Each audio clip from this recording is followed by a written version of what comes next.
Evening all. How are we all doing? And yeah, Firstus is correct. The first task is starting the dev stream.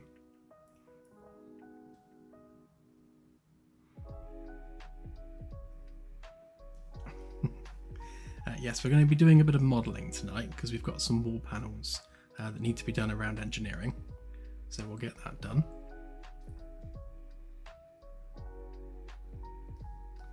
And happy 1st of December to everybody.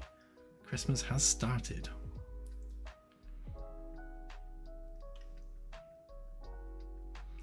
Yes, Groundy Cat, we are now in the dev shed.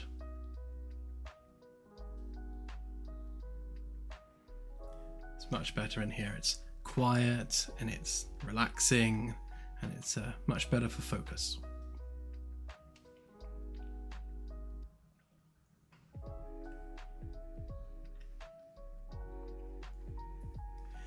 Archer, you make a good point actually. Generally speaking, we will do a key giveaway on the 1st of every month. But with one thing or another, we just haven't had time this month. So we will do it. We'll do it for Wednesday, I think.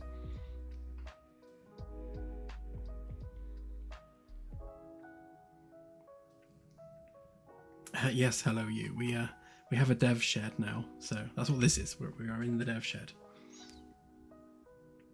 It's a bit more than a shed. We do actually have like proper insulation and everything, but essentially it's a shed.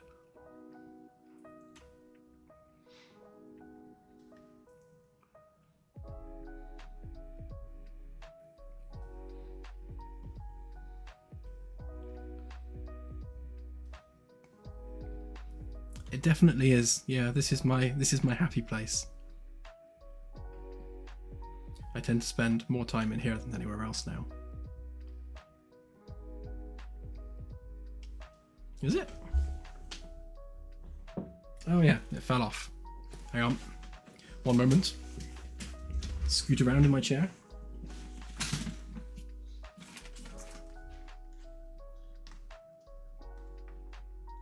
Oh, come on, you can do it. Stay. There.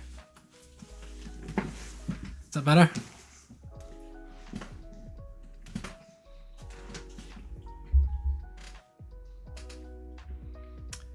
Yeah, definitely, Archer. It is the man cave.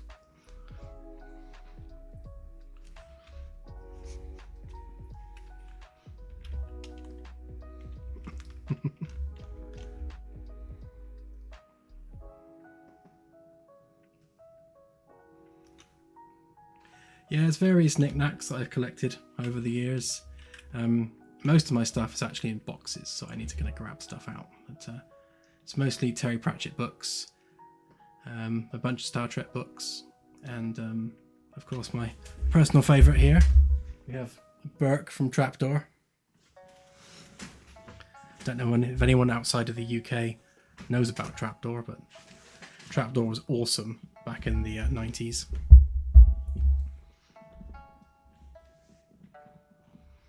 Yeah, and the Starship Flamethrower, of course.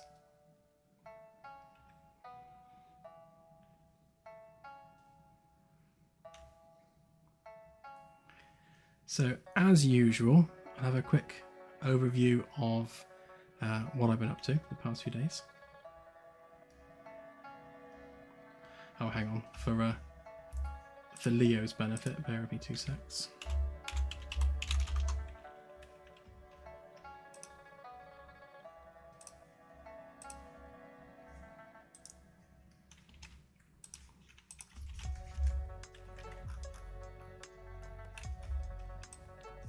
That's Trapdoor. And that's Burke. He's famous for going, "Oh, globbits."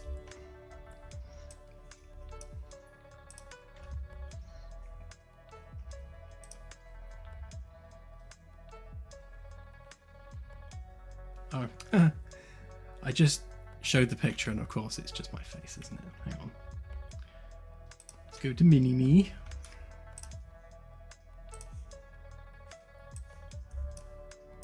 There, Trapdoor.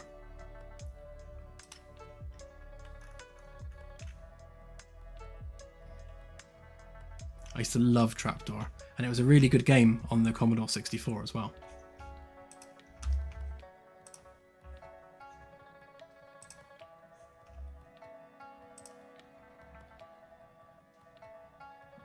That's the one, Paul.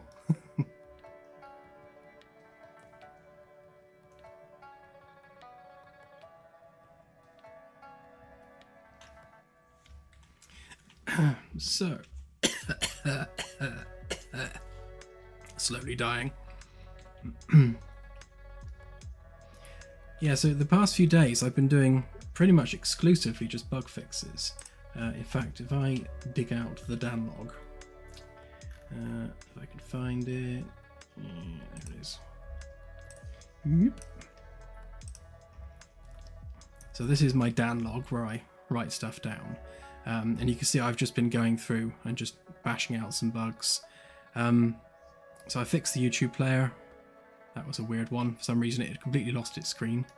And I finally fixed the mouse disappearing when you've got a controller plugged in.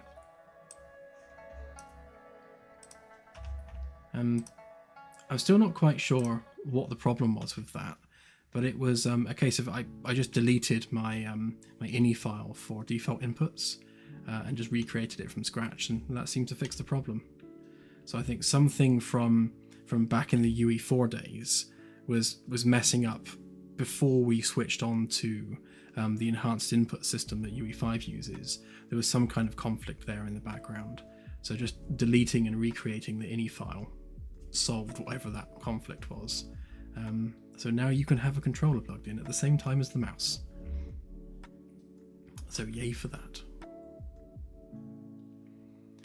Yes, multiplayer is fine now. We've done some testing with it, and both the server and client seem to have, generally speaking, the same view of the world. There's a couple of little things that still need fixing, like the client can't see the labels in space for things like the target, the sensor target specifically, but they can see the stars now. So most stuff is working.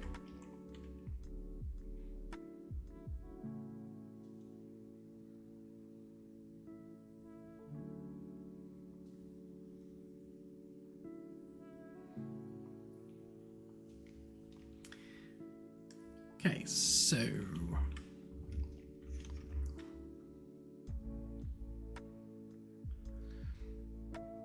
yeah, I've been playing with megalights, and yes, they do work exactly as advertised. In fact, I did a UE5 version of it. In fact, while we're sat here, why don't we fire that up?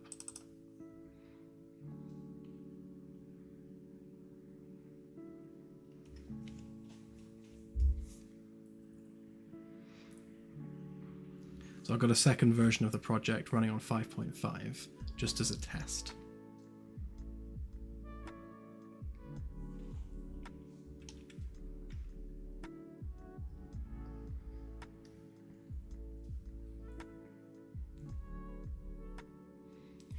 Yeah, it's fixed for .62 Firstus. So that'll be tonight's build.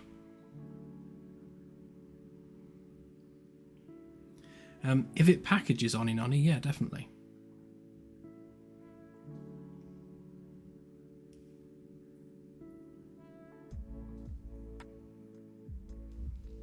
I've had to sort of crowbar it into working by going through the plugins that have been updated and sort of changing their version numbers manually.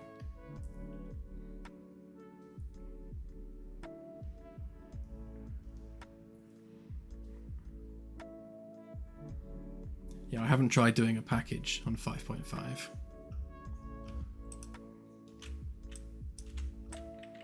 So this is running with megalights.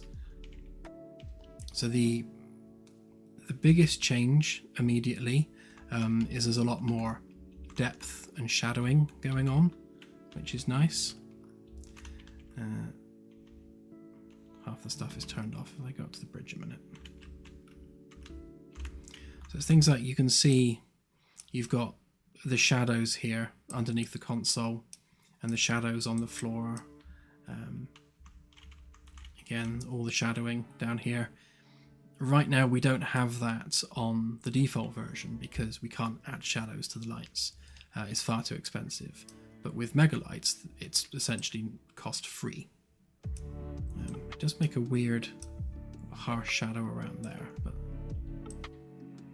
you get kind of like these nice multiple light source shadows like this, which is nice. Yeah, this is using Lumen as well.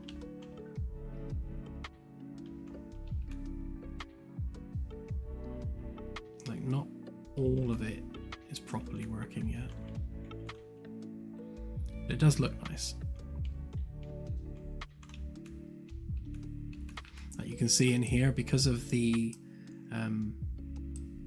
lack of strong lighting, we've got this blotchiness going on the ceiling, and that's where Lumen's trying to light the scene from lights that you can't actually see. So we just go ahead and look at that live while I have a cheeky drink.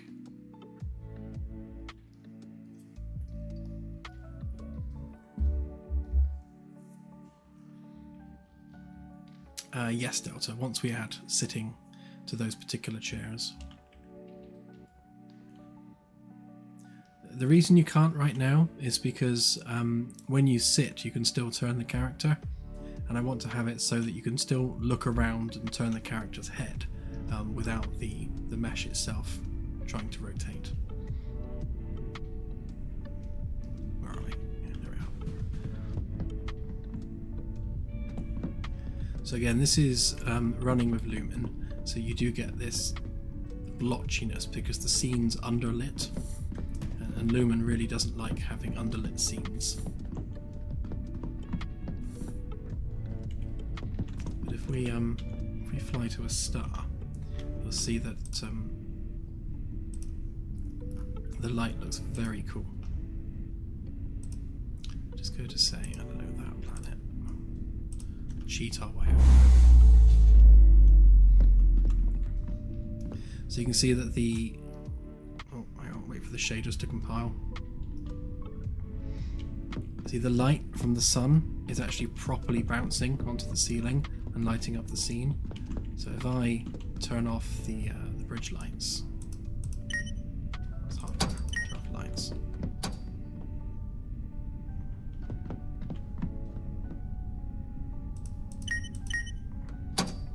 There we go. So there's no lights on, but you can see that the sun is really lighting up the bridge, because all of this is being lit by bounce lighting, which is really cool.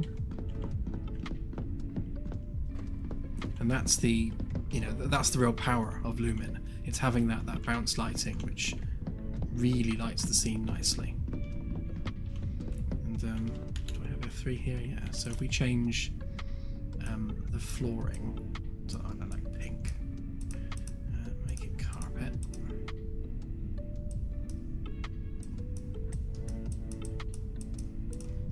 You can see that the lighting is now pink on the ceiling, because it's actually reflecting off of the carpet, which is very, very cool.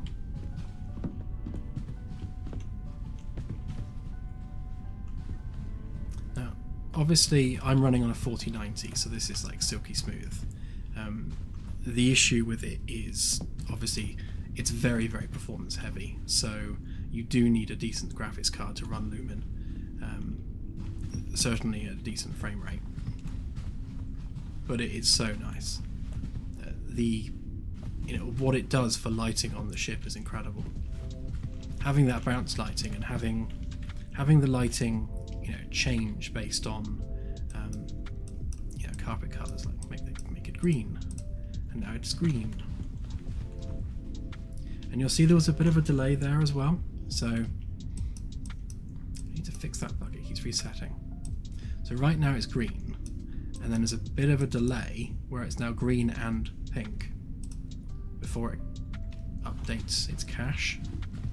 There we go, now it's updated. So There's various things you have to do with Lumen to make it update instantly. Otherwise, it has this delay with things changing. But yeah, if I move the sun around, you should see that the ship should be lit differently accordingly, which is all very cool.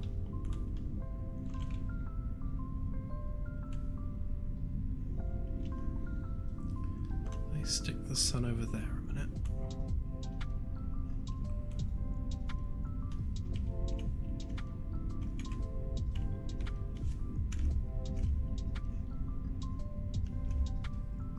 No, we want it that way, don't we?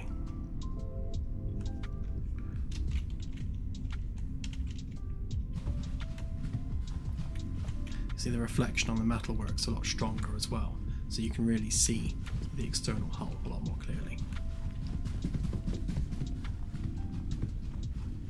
But it's just so cool when you see the light streaming through the windows like this.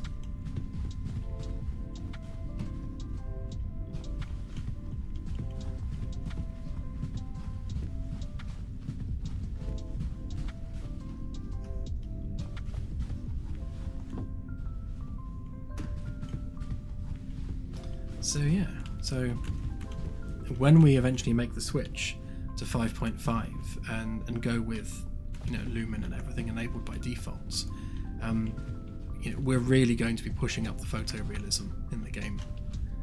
It's very, very cool. Yes, Spectrum, and these are currently blueprints only.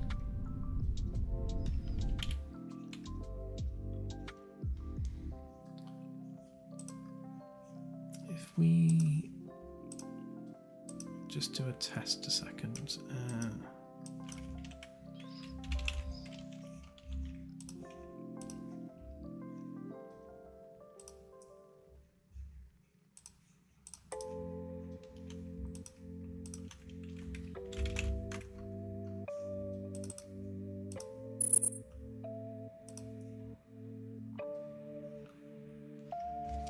Does it package? That's the question.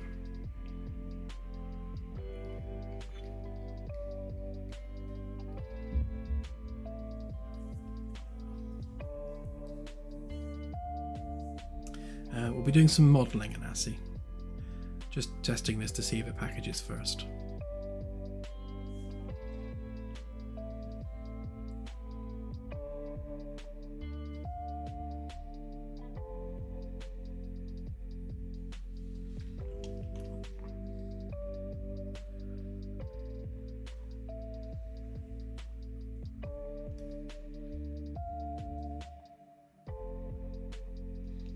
Oh yeah, for sure, it'll be optional.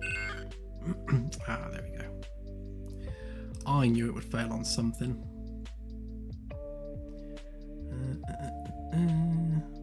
What are we failing on?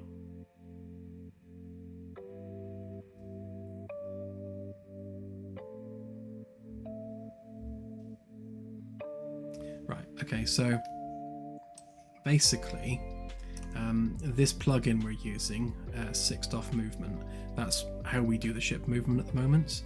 That plugin hasn't been updated to 5.5.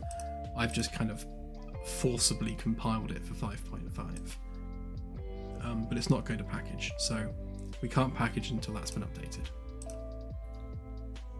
But that's fine, because we're not moving to 5.5 quite yet anyway.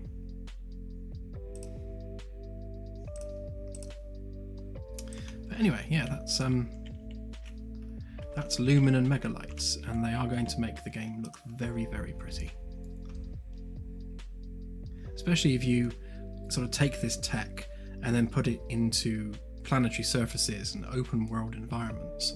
I mean, it's those open world environments that it's really designed for, so it's really going to make planetary surfaces look very, very nice.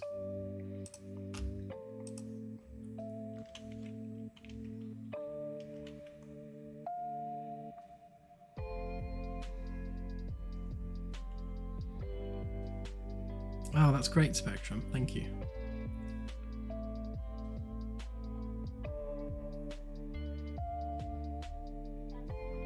But But yeah, the Lumen toggle will obviously be optional. Mega lights will be on by default, but they're not an additional feature set in the sense that they do anything different. All they do is, if your card supports ray tracing, those lights will be far more performant and cast shadows. If your card doesn't support ray tracing, then they'll just be the same as they are now naturally. Mega lights being on won't make a difference for you. So mega lights are one of those rare kind of win-win things. Like there's no detriment to just leaving it turned on.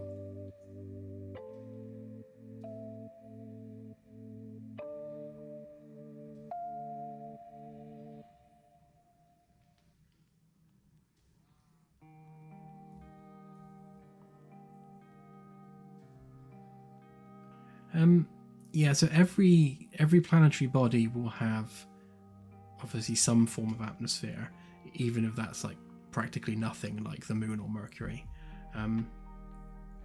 So it will be everything from just trace elements all the way up to a full atmosphere, and they will have chemicals. So you won't be able to walk around in jeans and a t-shirt on a planet where the temperature and the atmosphere composition are not suitable for that. So I'd say for most planets you'll need a spacesuit.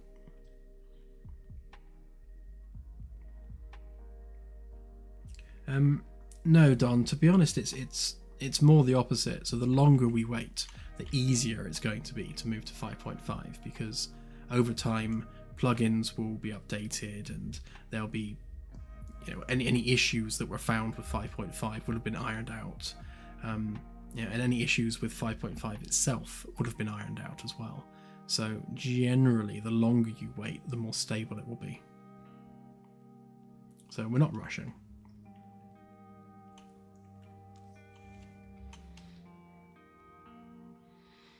Anasi, sorry, I missed your question. So the only things we have left to model are a couple more floor panels around here, a couple of engineering floor panels around there, straight engineering wall panels, curved with windows, curved without windows, same here, the bulkhead there and the bulkhead there, the door frame there, the door frame there. It's not a huge amount, it's basically just wall panels. The only complicated modelling that needs doing is the stairs in the cryo room, and possibly some of the cryo room platform as well. The upper platform might need a bit of a rejig, but that aside, that's pretty much it. It's mostly just tidying up.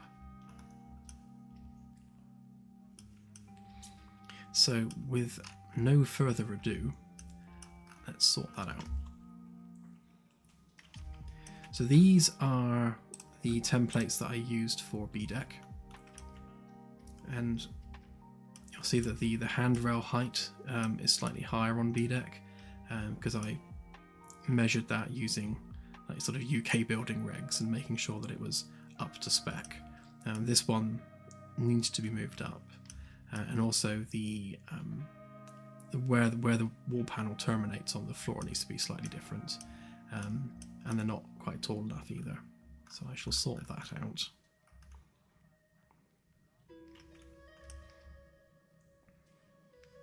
Other than that, I think they're pretty much fine as they are. Just need to make sure they fit into this exact dimension here. So what are we looking at? So that's exactly 30 centimeters from the back of the panel to the tip at the top. So these ones need to be exactly the same, because obviously we want all of the wall panels to adhere to the same general dimensions, so that we can interchange them. So camera's gone crazy. So basically the reason that we are making sure all the segments are exactly the same radius per deck on this ring is so that we can interchange the wall panels in terms of their style really easily. So once we get to the point where we can have per deck customization, if you don't want the engineering panels on engineering and you want to use the kind of the wooden edged ones instead, it's just a simple button press to swap them out. And because they're literally the same size mesh, they'll just pop into place quite happily.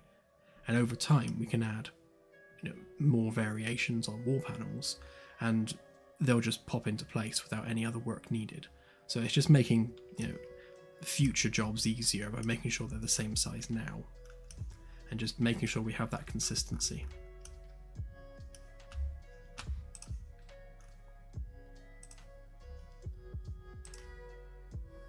Right, so that is indeed already 30, so that's good.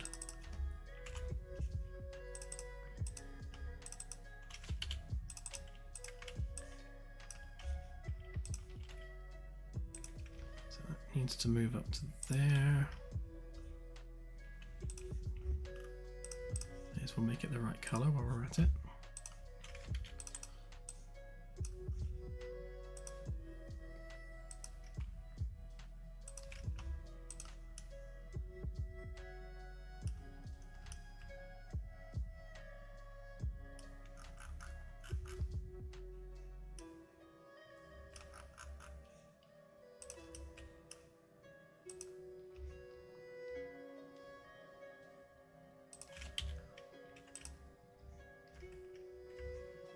I'm going to remove the curved edges on the template so that when I do the curve of the whole panel, it'll naturally just round these off.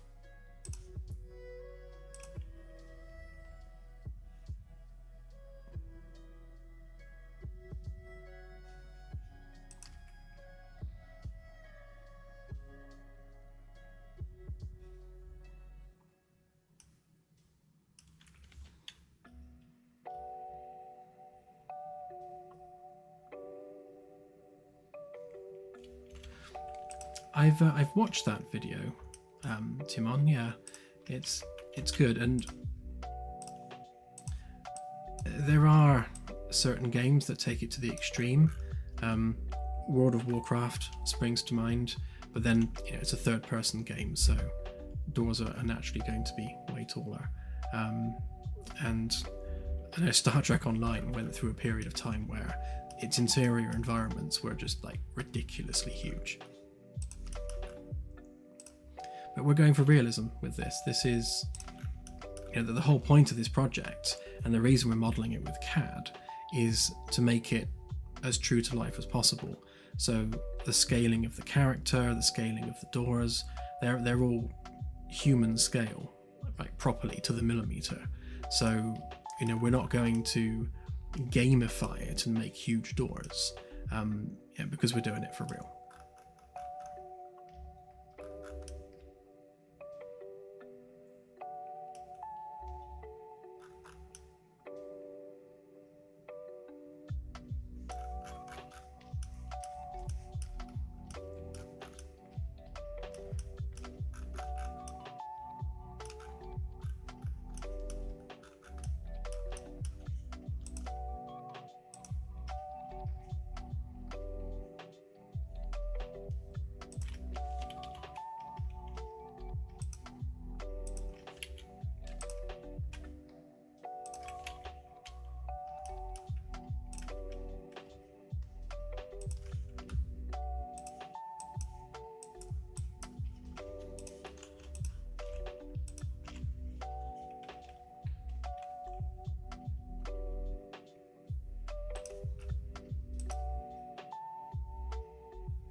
It's a common question, Spectrum. Why am I using SketchUp?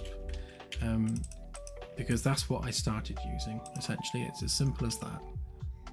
Back in the day when I started, doing all the ArchViz work that I was doing for Star Trek, I did everything I was doing in SketchUp because ultimately it's It's CAD software. It's designed for architectural work, and that's the kind of work I was doing. So it just makes sense, really.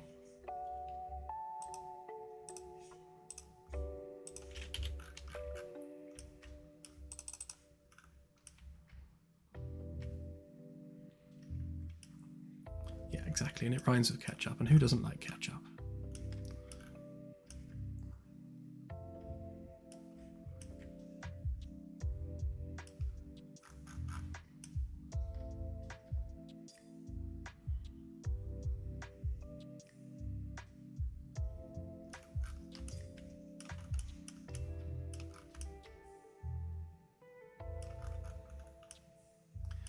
Wondering whether I want these corners to be more angled.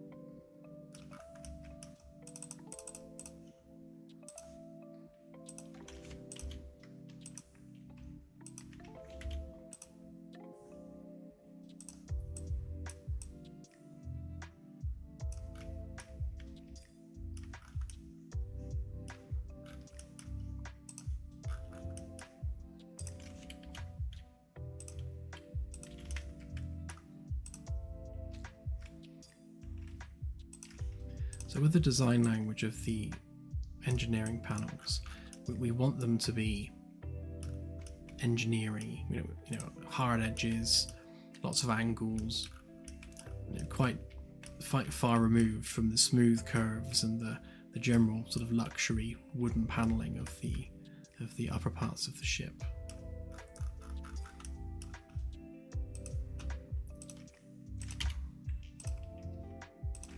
See how these look with a sharper edge as well.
Yeah, I think I prefer that angled section there over, say, this. This is a bit like an elephant's foot.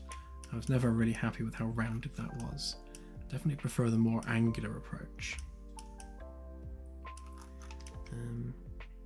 Bottom could perhaps do with a bit more work.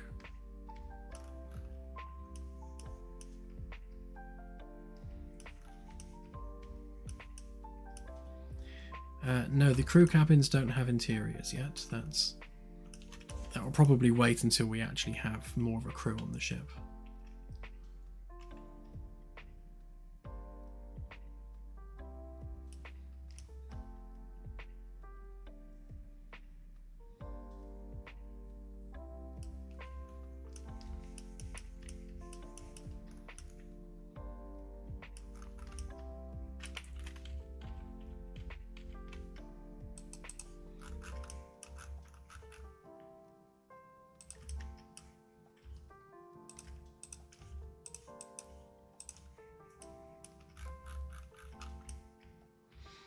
Yeah, some lights on there would look good actually, especially if they were blue.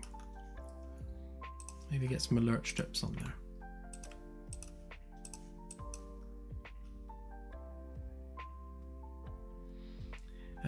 Engineering gameplay is pretty much as you'd expect it to be. So obviously every engineering system is capable of taking damage, and because it's all physicalized, that damage will have a very real effect on whatever that hardware is feeding or connected to.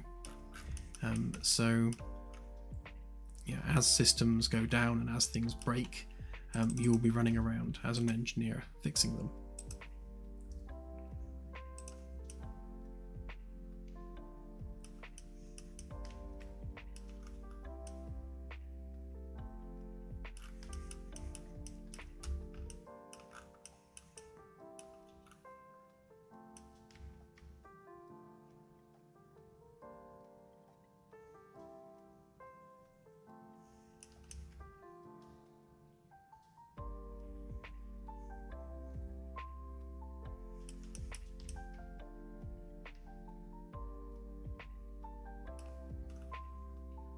Might be nice to have some kind of like a kickboard on there.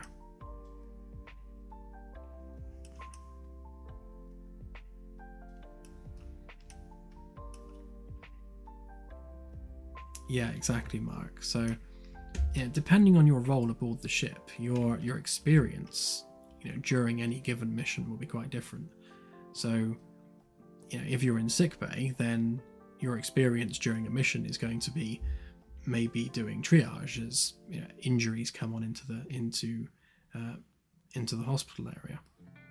Obviously, with engineering, things are going to be breaking, things are going to be getting damaged, so you'll be running around fixing stuff. So it's a very different type of gameplay.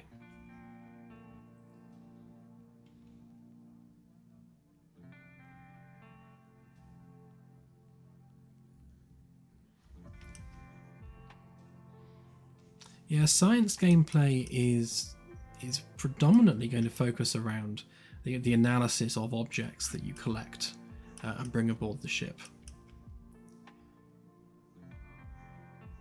So a lot of the surface-based gameplay is going to be sample collecting and sample analysis. So to fully science something, to fully unlock the secrets of whatever it is you're looking at, obviously you need to do research on those items, and that's pretty much the main thrust of the science gameplay.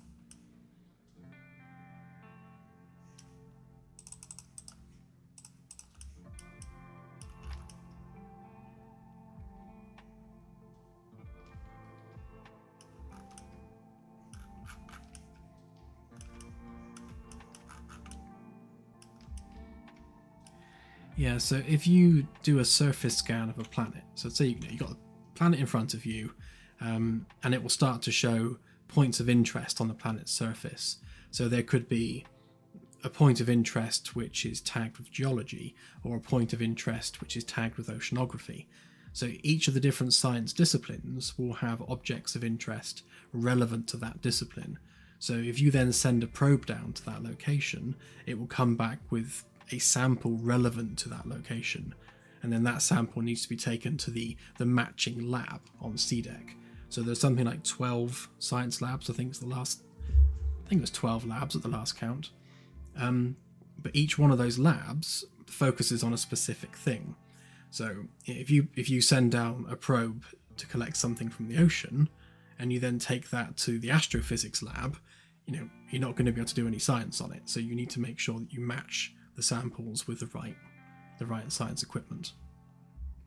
And that will just be a case of putting the sample into an array of different machines which do a different part of the analysis, and then you unlock 100% of that object's science by doing all the various different tests on it, by taking it from machine to machine. The actual machine work itself is mostly just going to be a case of pressing a button, but we'll work on that over time. Like version 1 is going to be put sample in box and press button, and then machine goes buzz and beeps when it's finished. Version 2 will be deeper than that.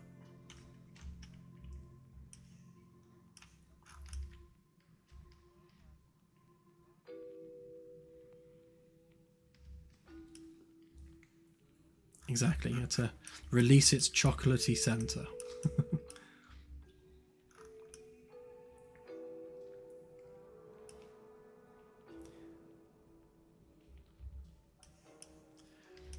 Yeah, I want to avoid meaningless mini games as much as possible, because again, with us trying to make this thing realistic, mini games don't tend to do much for the realism because they're just pointless tasks. If they're relevant to the task at hand, then yeah, absolutely.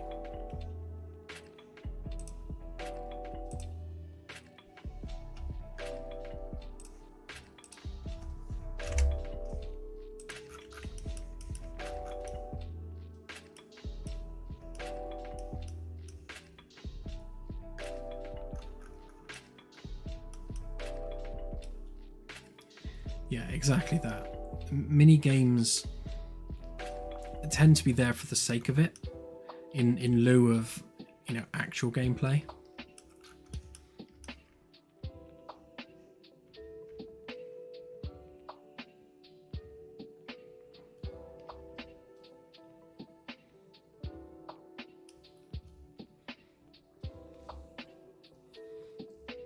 Yeah, so it's things like, if you, as an engineering example, let's say you've got a broken cable, and that cable is sparking because it's obviously damaged beyond repair. You can't just grab at the cable and pull it out because you'll electrocute yourself. So you only need to find the correct breaker, shut off the breaker to that cable.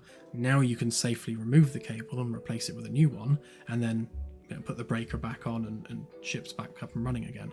So it's things like that. So I guess in some games that would be a mini game in and of itself, but because we're simulating everything, you have to approach it as if you would do it in the real world.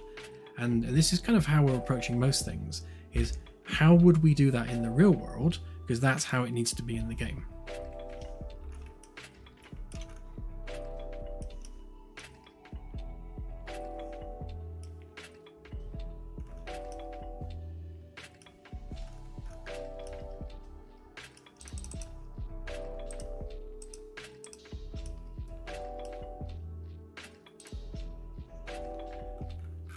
Yeah, maybe not that deep.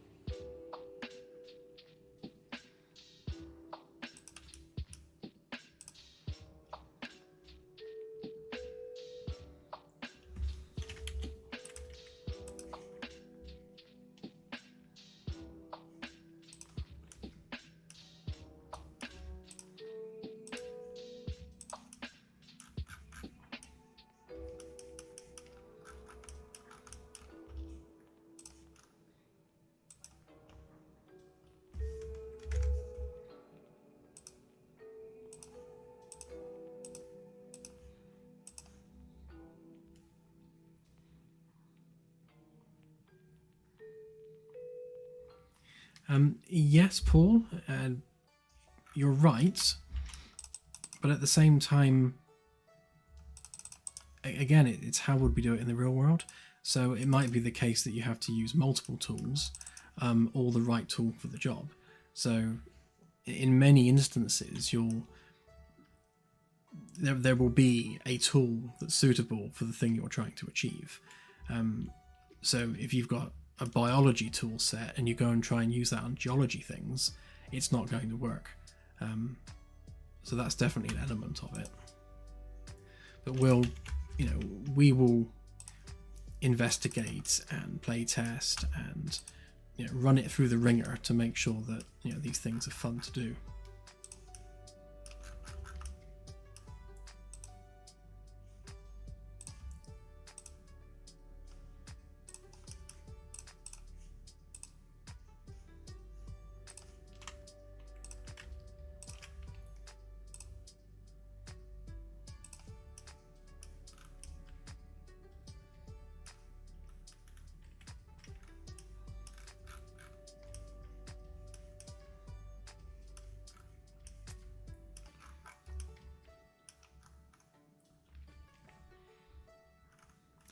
good question, Kaji. I think remains to be seen at this point.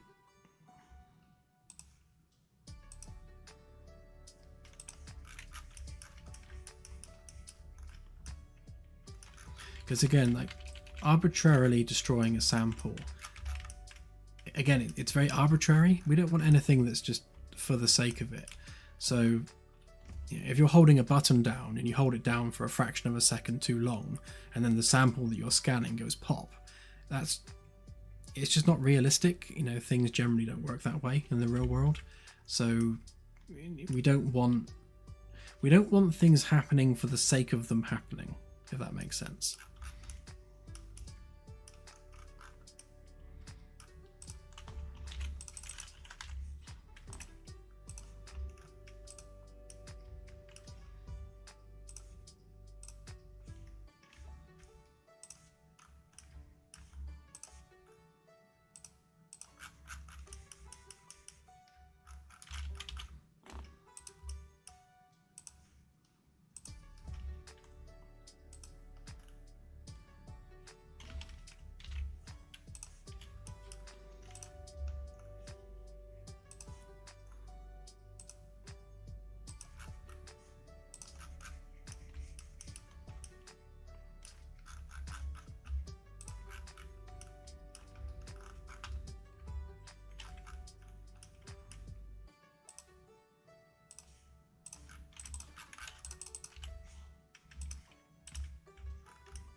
Give this one a try and see how we get on. Make sure that's not a component or anything. No.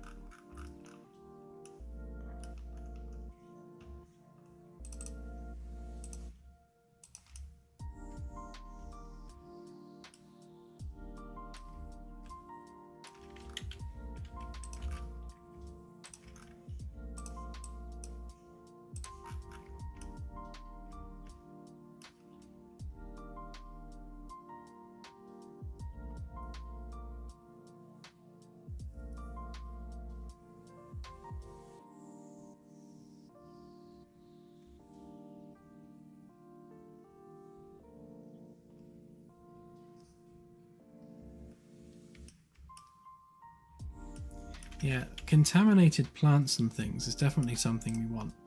So one of the upgrade paths for the food supply on the ship is alien plants. So when you set off for the first time and you leave Earth, you will have a plant stock which is growing in the hydroponics, and that plant stock is what's fed into the organic 3D printers in order to make the raw foodstuffs that are cooked by the chef. So that the speed of growth and the nutritional density of those plants are what determine how efficient the food supply is on the ship. So on your travels, you could find plants which grow more quickly and have a denser nutrient count in them, and obviously those plants are therefore better, so you can start growing those instead, and therefore you've upgraded your food supply aboard the ship. Now at the same time, some of those plants could be poisonous, so if you don't do your due diligence on those plants and you don't complete the sciencing of those plants, then you won't unlock the fact that they're poisonous. So there's definitely going to be it's kind of a risk-reward balance of, do you just use those plants, or do you go to the effort of actually analysing them first? And the same with alien technology. So if you find a piece of alien tech this could be a significant upgrade for a component on your ship, but if you don't do your due diligence and you do your science on it, then plugging that device into your ship could unleash an alien virus that you didn't know was there because you haven't done that due diligence beforehand. So it's going to be things like that.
Yeah, almost CSA.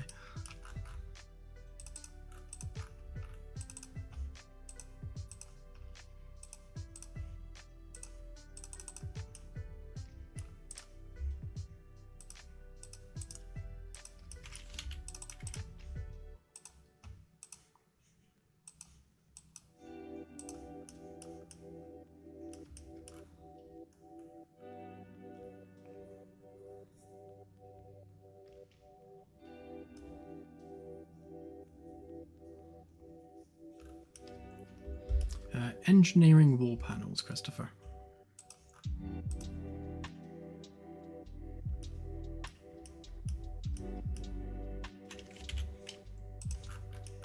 I can't remember how far apart they're supposed to be. Let's check out B-Deck.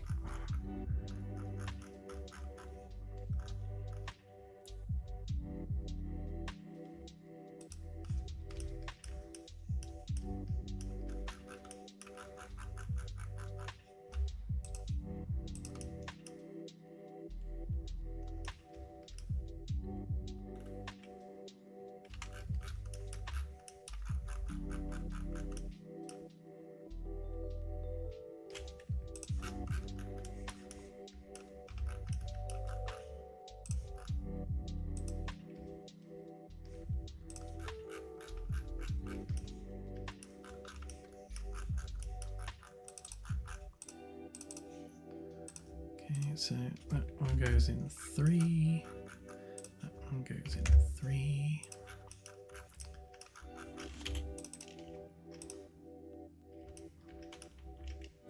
And that one goes in more than 3.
sounds of it, yeah.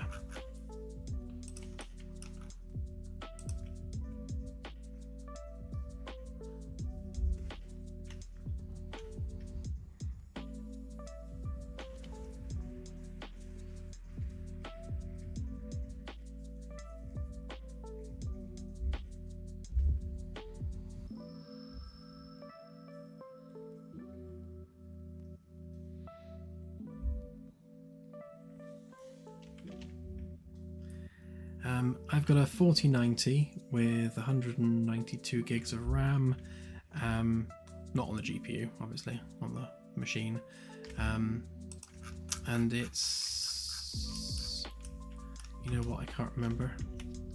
Hang on, which CPU is it?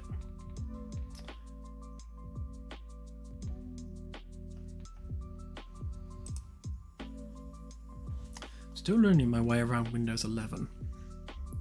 I've put it off for such a long time. It's a 9950X. It's my first AMD CPU in a very, very, very long time. Like literally since either the 90s or the 2000s.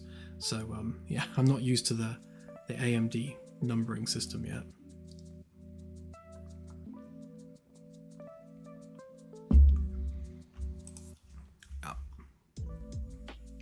It's a lot of RAM.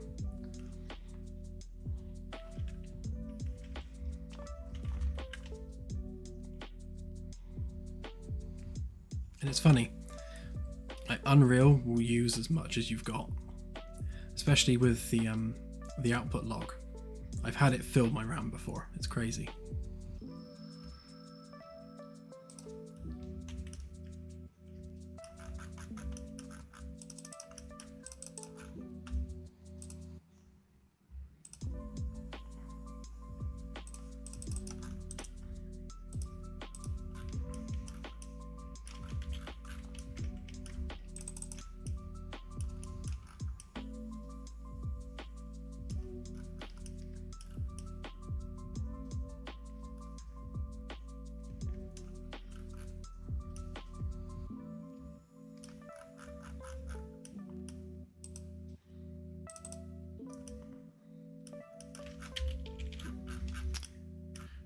I need a bolt.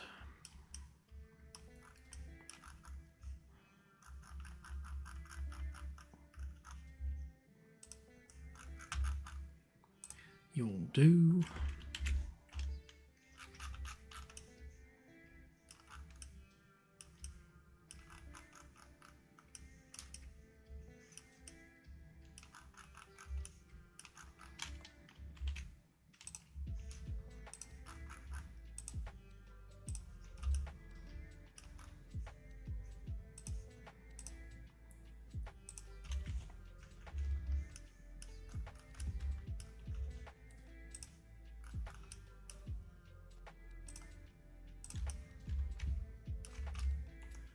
So because I thought ahead, I made these useful little attachment points on these bits of geometry so I can just drop in things like bolts without having to spend hours lining them up.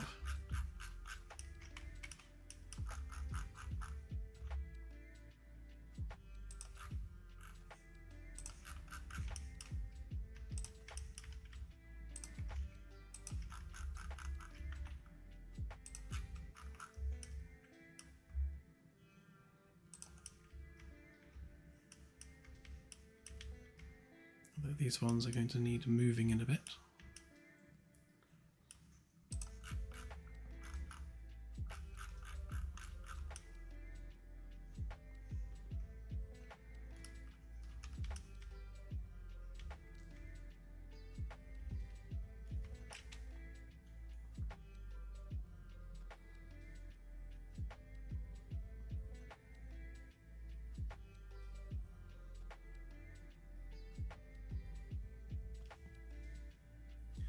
Sorry, do I have a laggy face?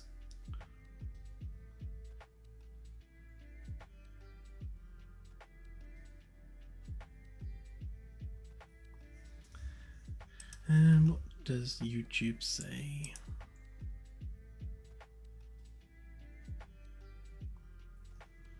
Yeah, YouTube seems happy.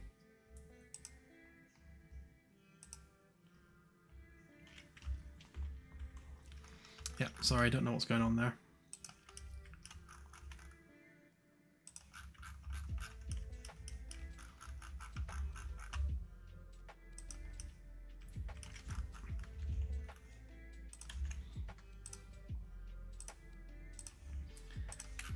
Yeah, things like the shuttle bay, they'll get done like when we move on to that part of the gameplay. So we need to do things, you know, in the right order. So the next update after this one is going to focus on the bridge. So we'll add a couple of NPCs for the sensors and the helm, and then we'll add the code for being able to interact with those NPCs, issue orders, and generally act as the captain on the bridge. And obviously, you know, we might do a bit of bridge overhaul while we're at it. But yeah, as we move through the ship and we add gameplay, we'll build out those areas as we go.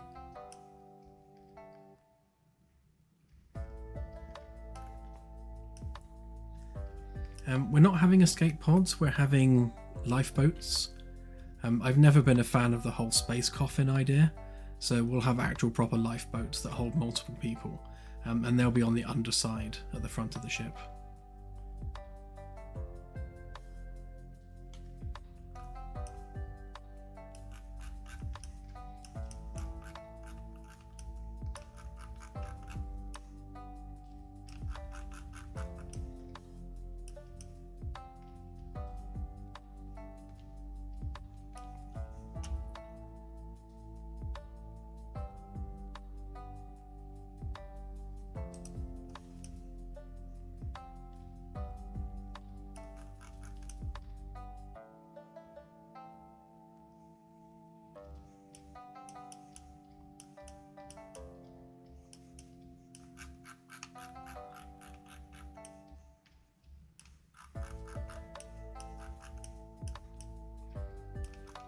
Yeah, I think those panels must just stick out that much more. So these need adjusting. So they're all components, which doesn't help.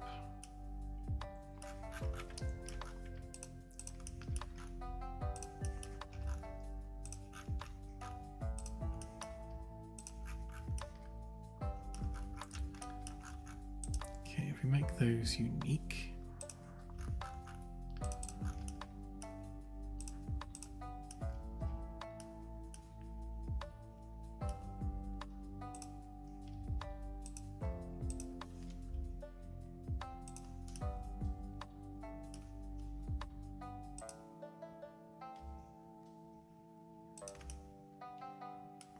Line that up with the panel.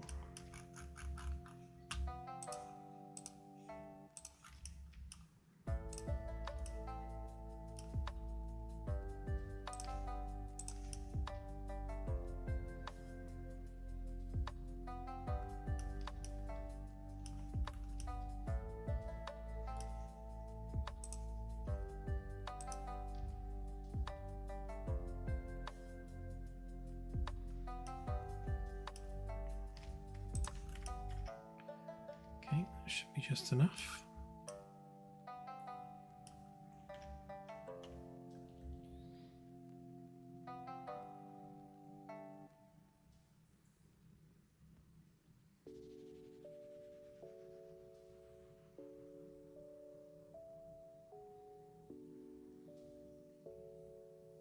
Yeah. Yeah, those guns will do something eventually, I promise.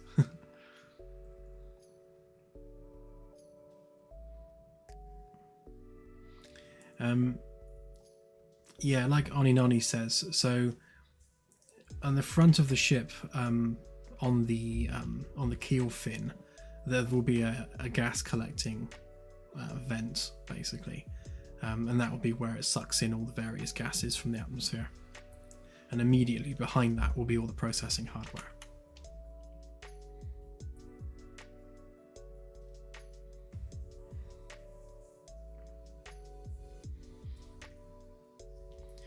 You can see the officers' quarters in the dev build if you've got it, Christopher, or in the demo. I think they're actually there in the demo as well.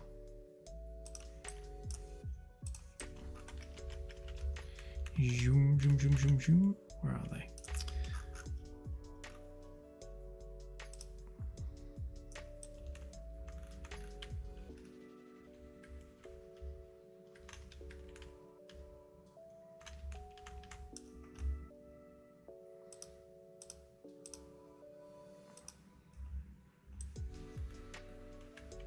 Between rooms.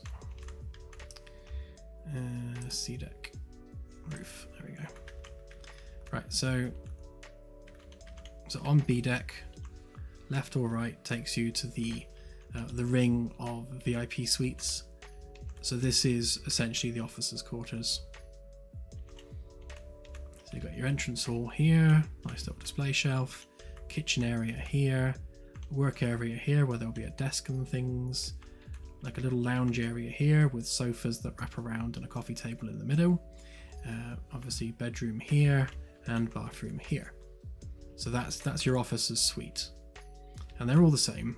They're mirrored as you go around, and there are 6 of them. So you've got 6 VIP suites, and then all the other quarters on the ship are these ones. So this is an equivalent, just crew members' quarters, and there'll be a similar thing where you'll have a lounge here on one side, bedroom here, and bathroom here. So there'll be 3 separate rooms, and they'll all be the same.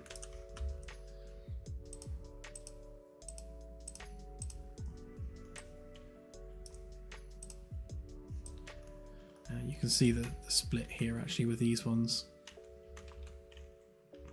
So you've got lounge there, which is these 2 pieces, bedroom here, which is this piece, and bathroom here, which is this piece. Oh, and there's Steve. Hi, Steve.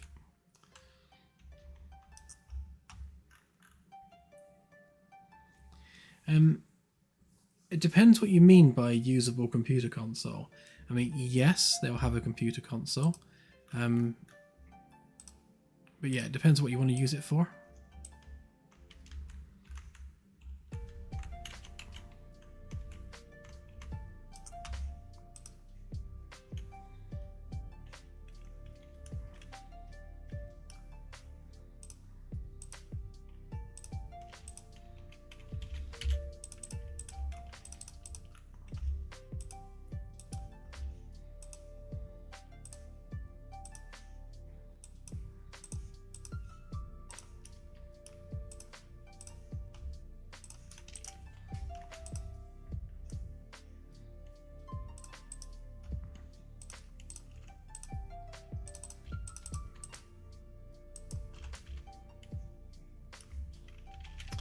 What's going on here?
Yeah, so any terminals that are on the ship will be used for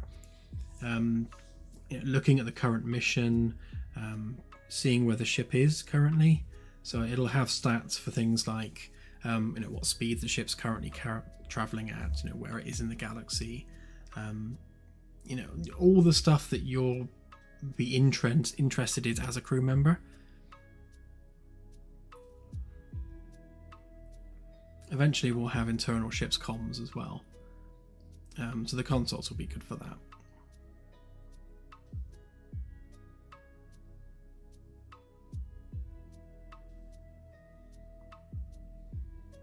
Hey Sebastian.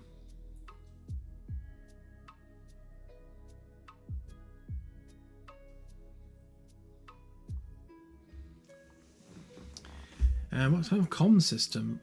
Basically, do you mean ship-to-ship comms, or do you mean personal comms? All the crew members will be wearing like one of those Bluetooth earpieces for phones, sort of like a little thing over their ear. And that's also an AR unit as well, so the HUD you see in-game is being projected from the little thing behind the ear. So you'll be able to use that to make and receive calls. But in terms of ship to ship, it'll just, it's radio basically.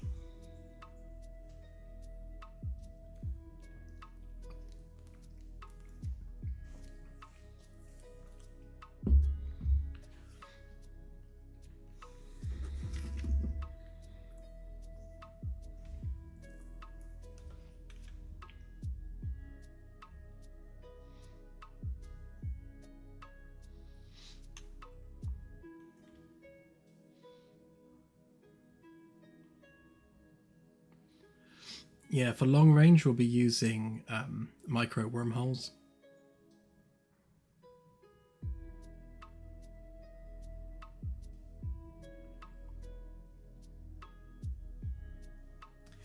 Yes, Crazy Frank. Yeah, once we've got the gravity generators working on the ship, then yeah, gravity will be something that can be turned off.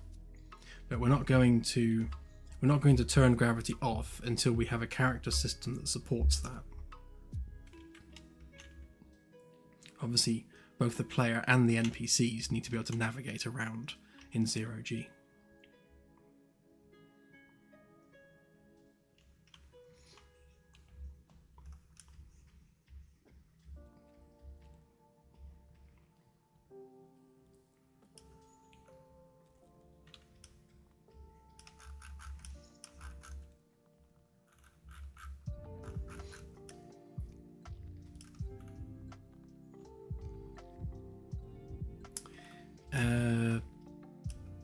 Bear with me 2 secs. I just need to go AFK a minute.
I'm back, sorry about that.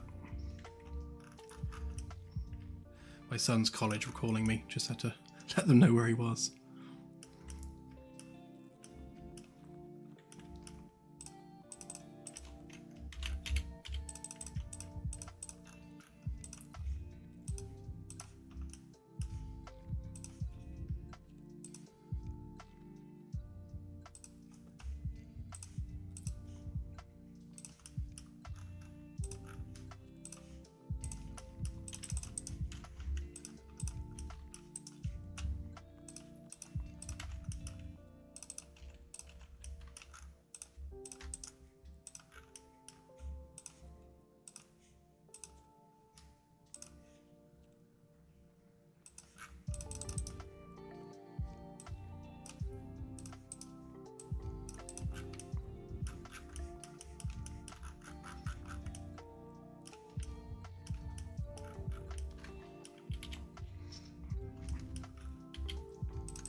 Yeah, they have this thing where if the student lives on site, which he does, they have to be kind of checked in by 10 p.m.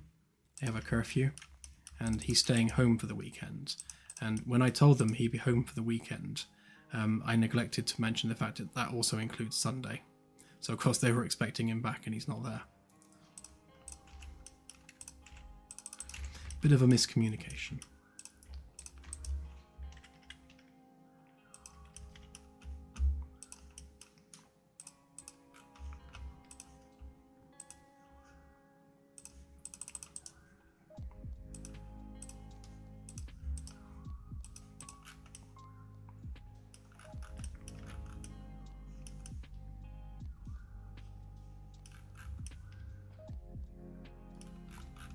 That's true. Good test of the system.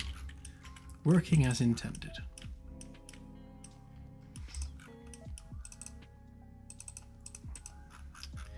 Right, so let's make this exportable. To set our origin here. And then group that lot up. Do the same thing again.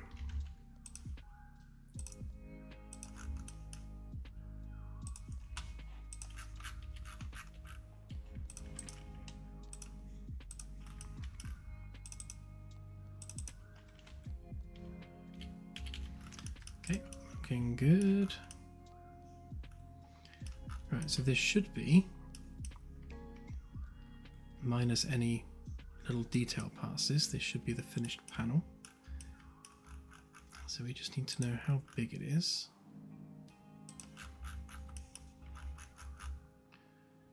Which is 266 centimeters.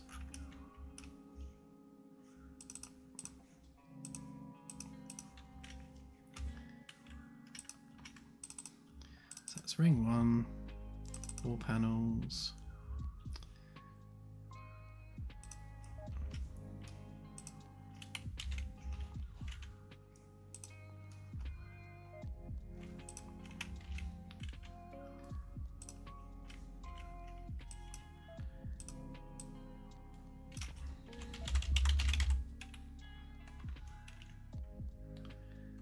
Ring 1, after blah blah blah blah blah. Yeah, that one. Okay. Now we can import it here.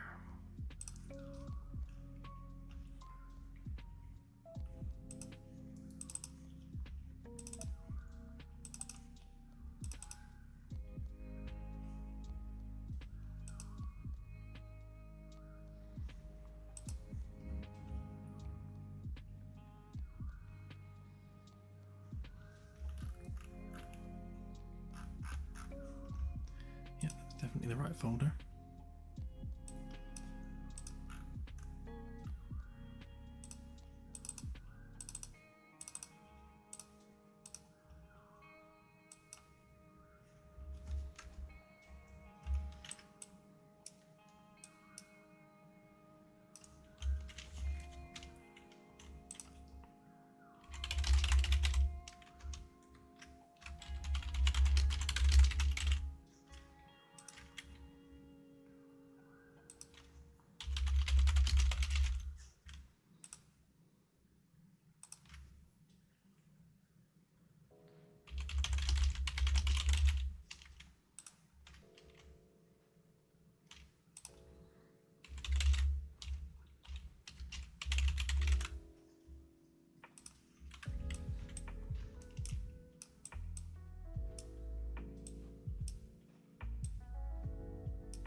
Whoops. Forgot to add the bolts to the level, to the group even.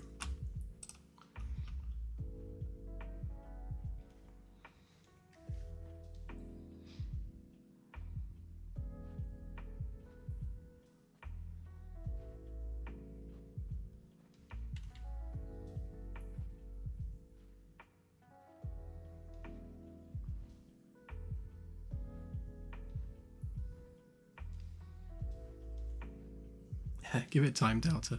I'm sure it'll be like that soon.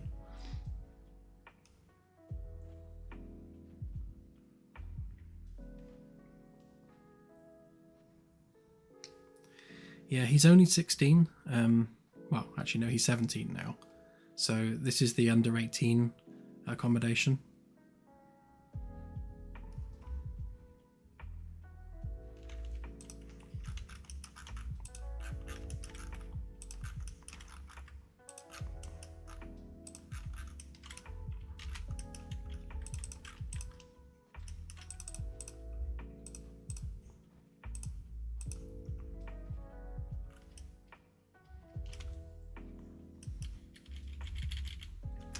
Hey BC5, hope you feel better soon.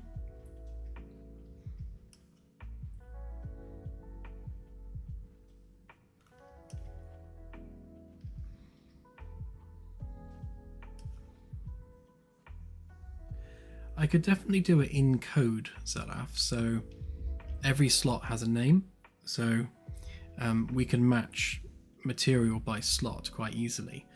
You just apply a material to that slot at runtime, but it's extra code that's not really needed.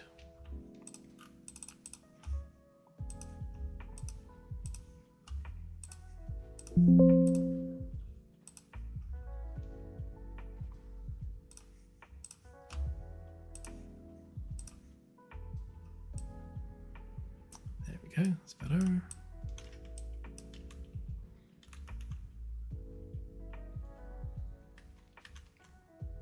Yeah, they do a bit. They've got different dimensions.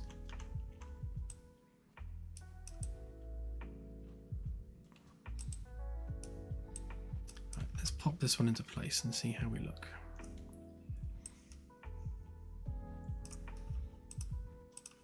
Oh, and of course, let's not forget the old collisions. Oh, and let's not forget the old anchor point.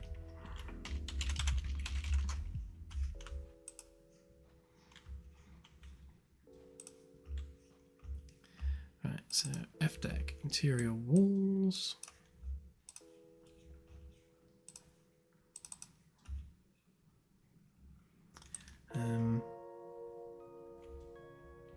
Yeah, so we've got a whole new actor now, haven't we? So I need a copy of that one, so that would be you. And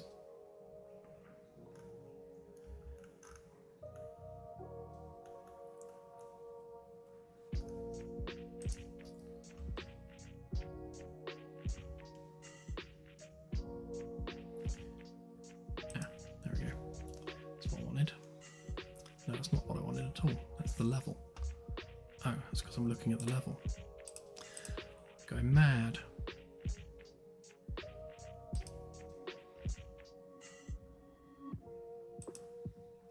There we go. That's what I wanted.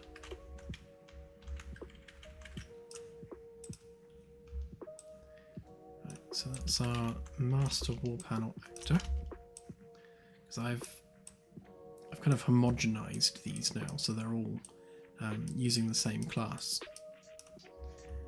So all we actually need to do is change our panel mesh, which was 266 curve, that one. And there it's already popped into place.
a boo-boo.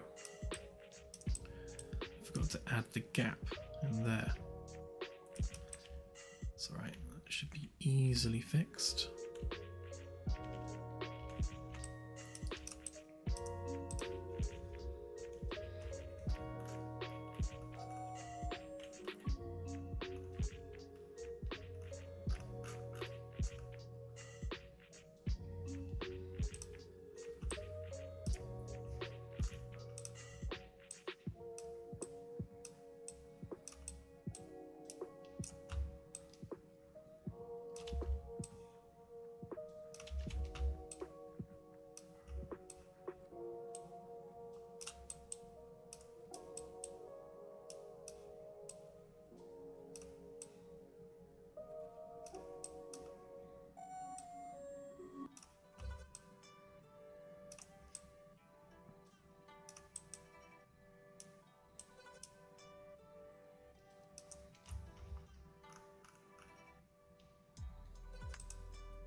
So what are we? So we're F deck.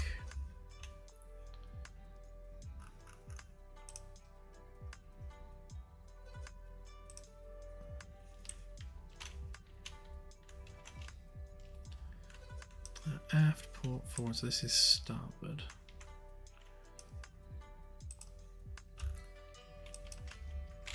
So F deck, starboard, ring 1. Panel something another. So that's 1, 2, 3, 4, 5, 6. So that's FS06. Right.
Yeah, definitely. Actually, I need to delete these ones because I need to be able to copy across the label transform. Because as you can see, when you copy them, it resets it, which is why I added this code to use the saved one.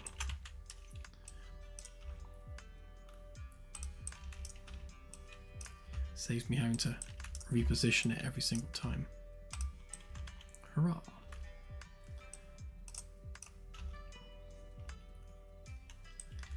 Right, so that's panel 1. So that's panel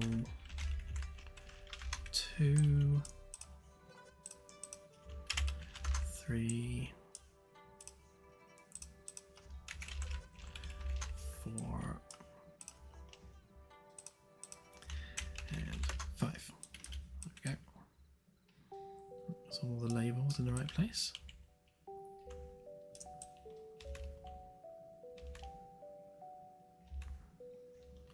I'm now questioning myself as to whether I put that underneath up here. Oh, I did.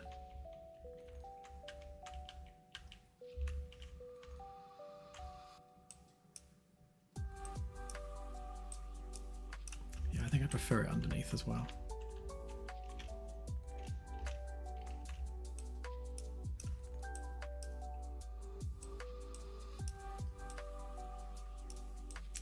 Did I get as much done as I would have hoped? No, definitely not. I never get as much done as I hoped.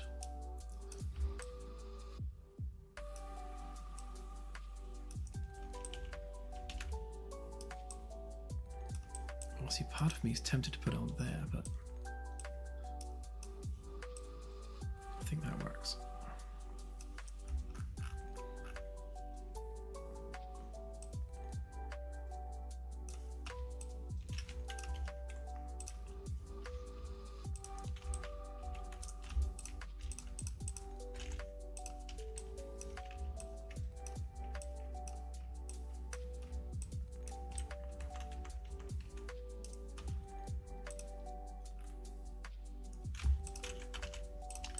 Wrong button.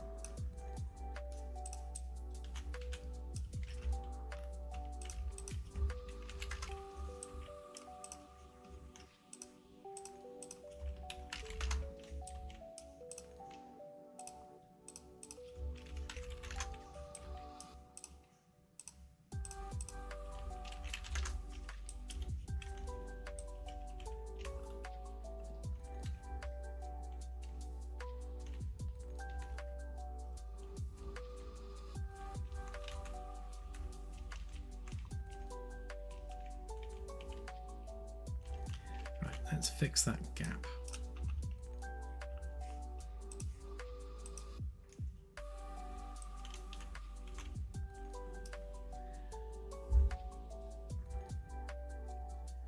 Yeah, that's why I did some bug fixing over the weekend and just during the end of the week, because I really wanted to get rid of some of the biggest bugs we've got, so that we're just getting the nasty, horrible ones fixed now.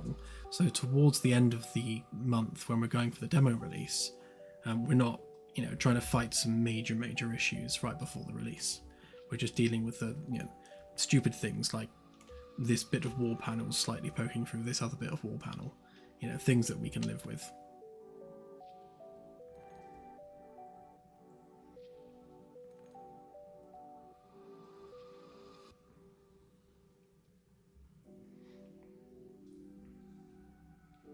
Yeah, true that, Frank. I was just doing it as a matter of course, really.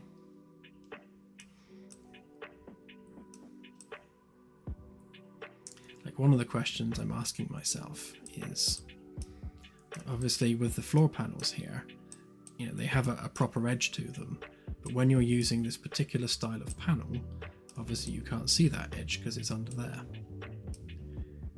So yeah, the question is, do I bring that in and have that edge there, or what?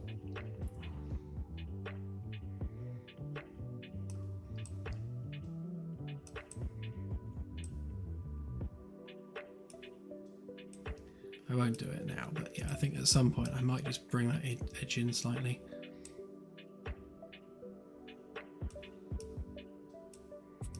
Basically, so this edge here would be here, just to add a bit more of a visual breakup to that edge.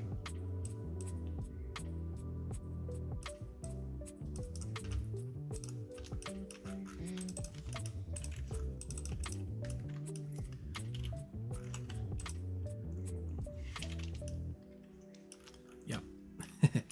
Exactly. Problem for future Dan.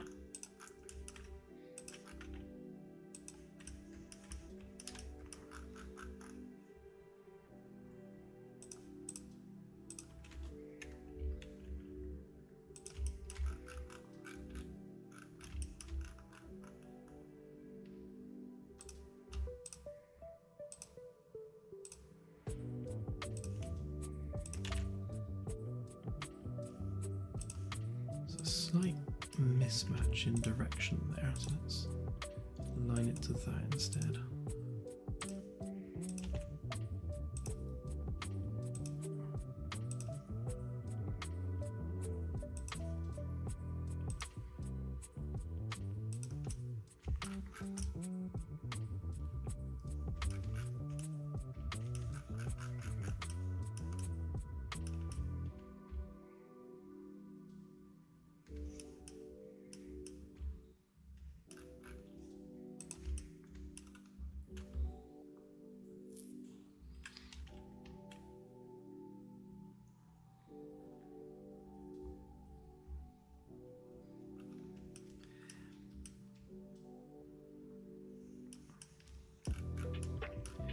Yeah, it's one of those, working out which of the two is the lesser of the two evils.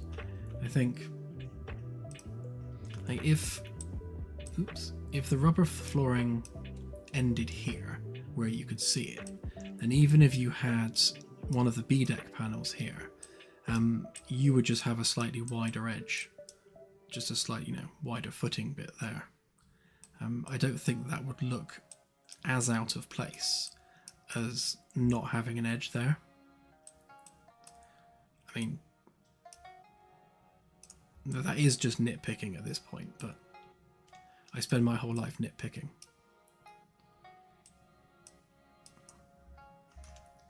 Let's just see what this looks like under the actual lighting a minute.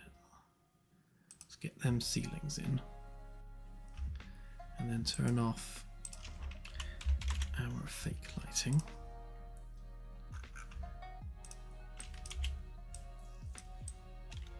Yeah, I guess under the actual lighting conditions, it's so dark down there, you can't really tell anyway.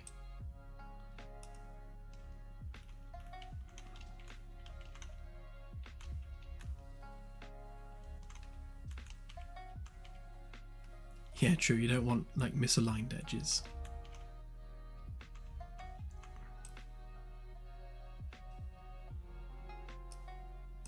Yeah, there's a slight overlap there, but that's because these panels haven't been redone yet.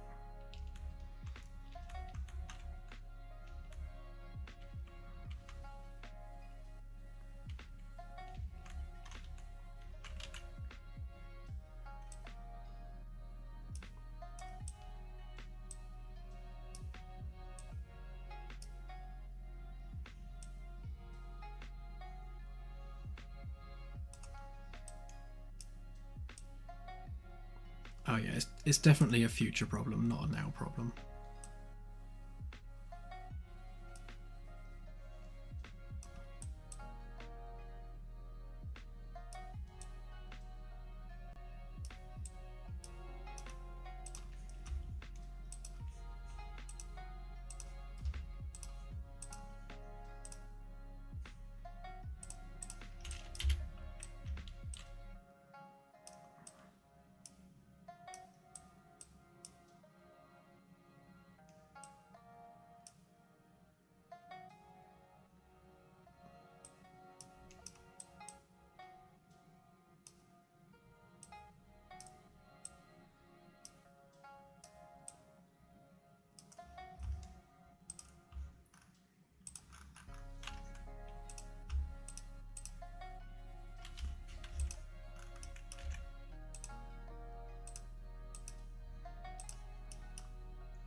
So the lack of Z fighting on this was bothering me.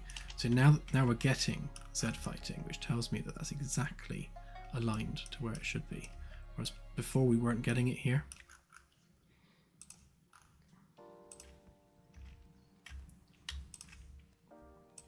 There we go. Now it's really definitely in line.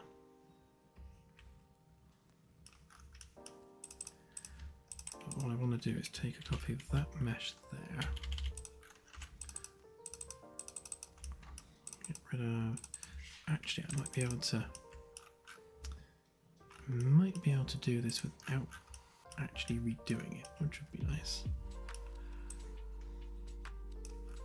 I can grab that edge cleanly enough.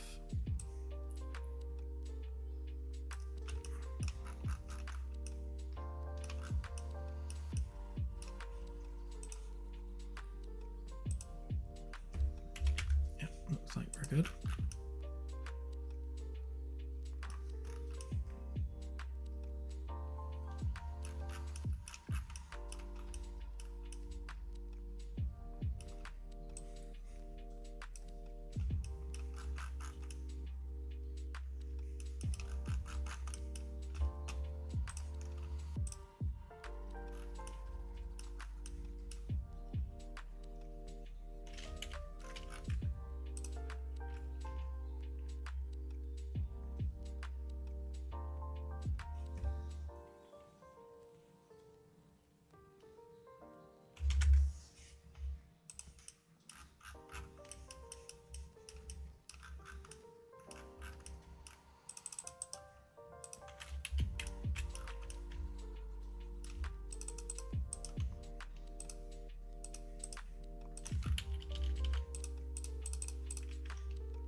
Better.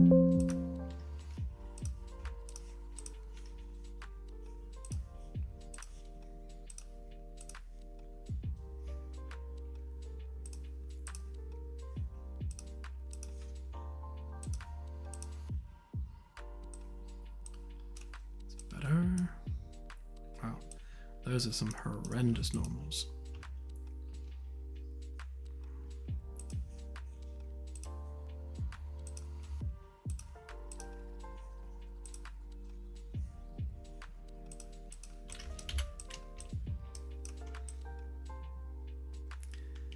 Right, that's better. Now we've got our panel separation properly.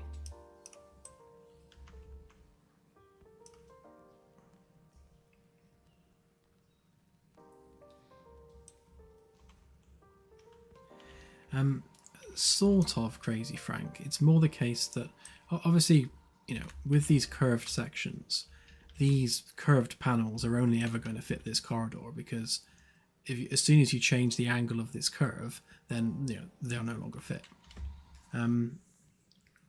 What I will be carrying over to the other vessels is the general scaling and measurements of things. So you know, the fact that there's a 6 centimeter gap between these, things like that will carry over. You know, the size of the bolts will carry over. Like, you know, where these are and how far off the floor they are, all that sort of thing will carry over, because that having that consistency in measurements makes building things quicker, because you're not having to constantly think about how big something should be, because you know off the top of your head what the measurements should be. So you're kind of building to a code. So that building code will be used on all the ships, at least all the UN ships, but with its own geometry.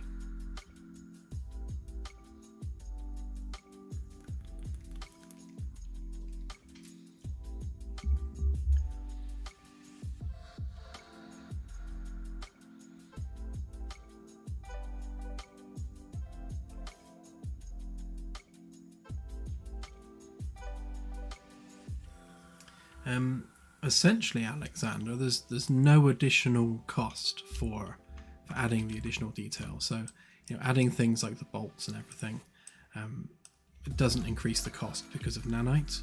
So, all these extra poly counts, they do nothing. In fact, each one of these meshes could be 1,000,000 polys, and it still wouldn't be any difference on performance.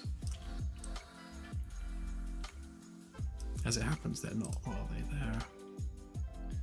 So this panel, in its entirety, is about 2,500 polys. Oh, that's the fallback. 13,500. Nope, sorry, wrong again. 7,000. Yeah, 7,000 polys, which of course is 13,000 vertices. But that's nothing for nanite.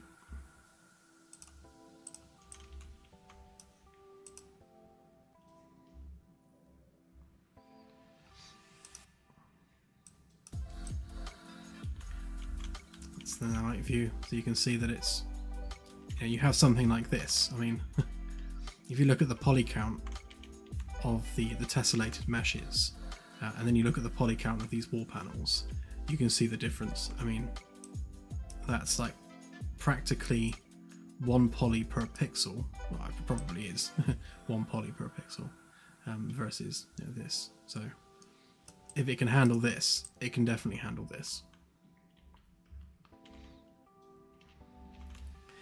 Nanite virtualizes the geometry, so you can see that as I move back and forth, you can see that it is doing some LOD work, but it's a much more intelligent form of LOD versus just swapping out versions of the mesh.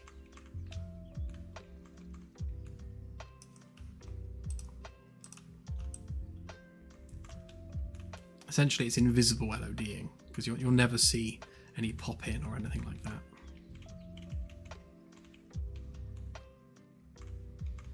Yeah, basically. So the closer and closer you get, the more and more detailed that will get. In fact, you can see that nanite has actually like mess this geometry up around here slightly because it's lost that curve.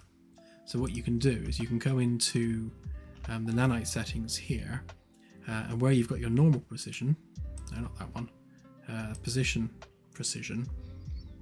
I usually put it down to that one, so 0.0312 of a centimeter. I think that's just one lower than the default. And if we apply that, you can see that that's now a much rounder edge because it's keeping more of the base geometry.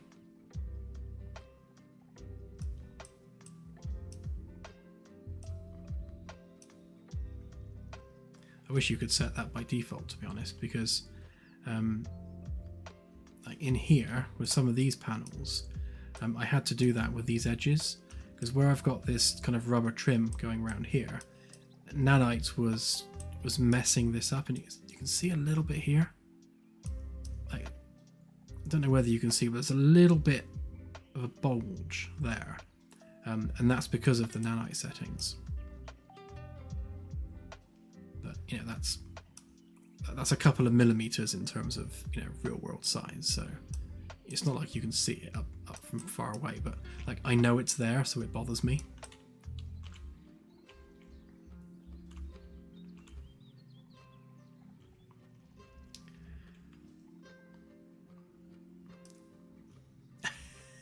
You'd be surprised.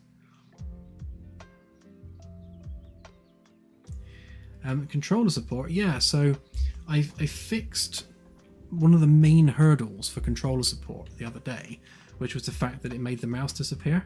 So that is now resolved, which means that all we need to do is now just add the control mappings, and then controllers will work. The next step beyond that is to add keybinds and controller bindings, but at a basic level, controller support should be a doddle at this point.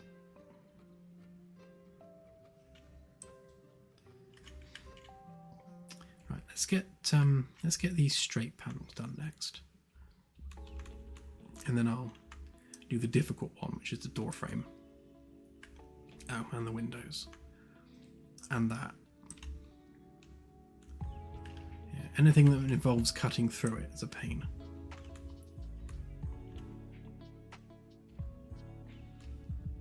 And I'll add those labels to these as well before I put the build out. Okay, right, so you guys next. This one should technically be easier because it's just straight.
Get out the wall.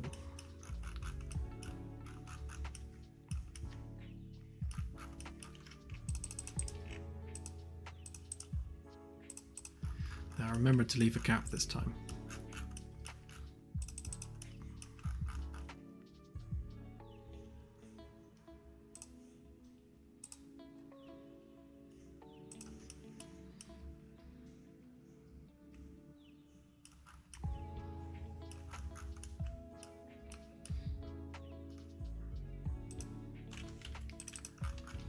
One thing I do need to do is lift that up a bit, because that was going through the floor panel, so of course it needs to rest on top.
Yes, I think is the answer to your question, BC5.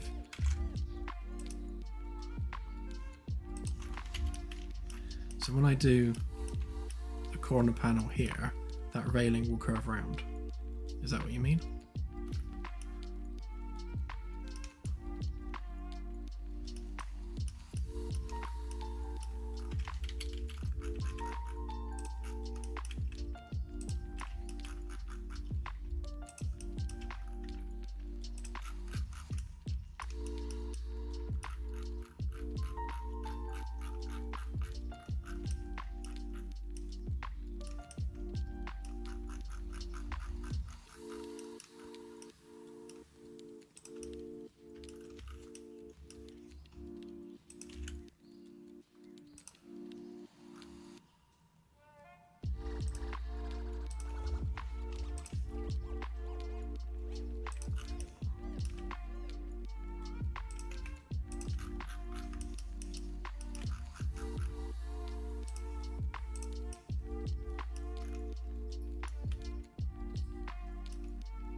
Yeah, I did think about joining the rails together.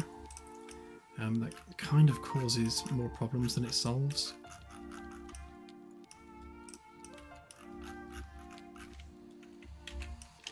Yeah, because I thought rather than having them with this gap in between each one, have like a little joining piece that goes in. But I don't think it's necessary, because these panels are designed to come off in their entirety. So if we're putting little joining pieces in, that's just going to make it awkward to get the panel on and off.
Let's give this one a whirl.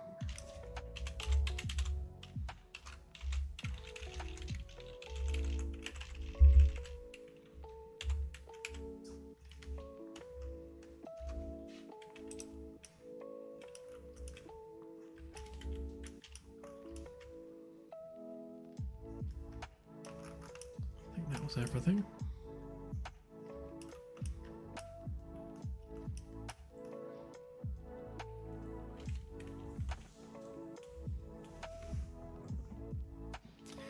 Yeah, we will have translation at some point. We're probably going to have it on our website with string tables, so the community can go through those string tables and do some community translations. We haven't quite ironed out the details on how we're actually going to do that yet. I liked the idea with a voting system, so if one particular translation was perfect, then people can upvote it, and if it's terrible, they can downvote it, and then we know which ones the community supports.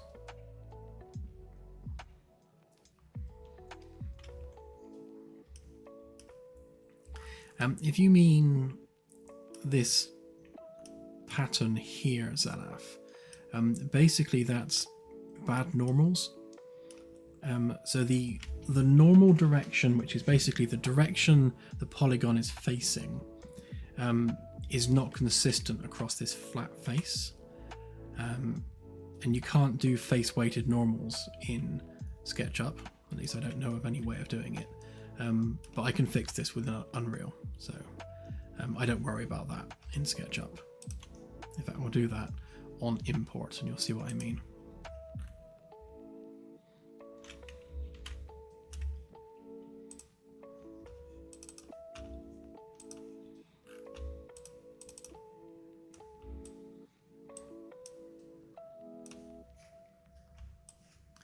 So if we copy the materials off of this one, just to speed it up a bit. Of course, that's the wrong one.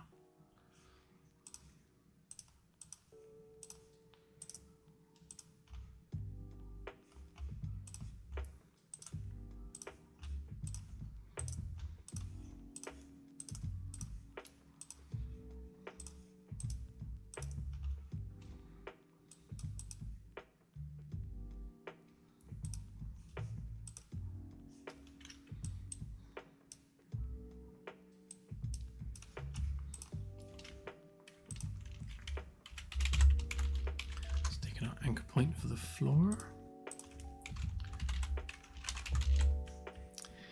and sort out the collisions.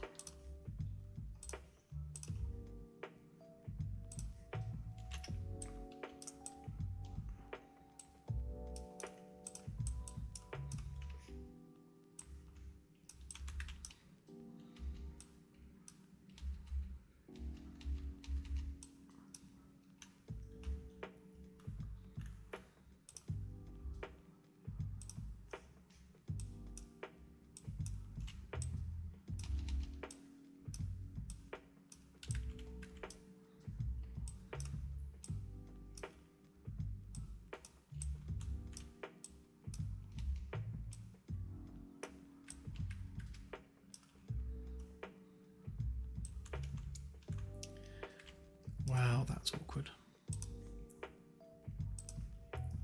So basically the socket direction's facing the wrong way, so let's rotate that round. That's better.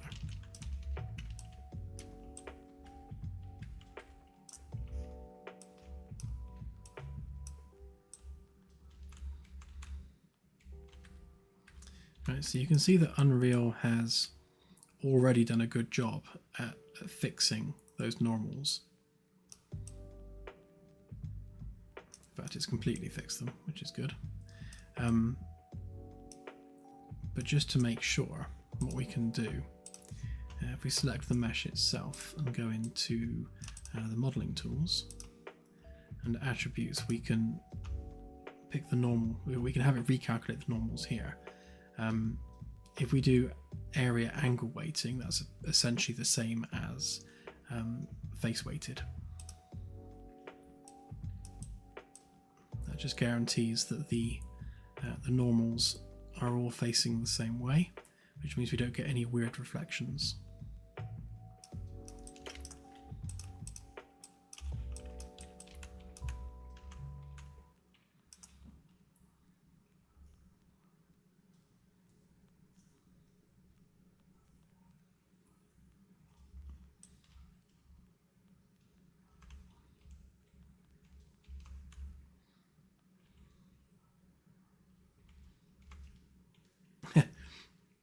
It's funny you should say that.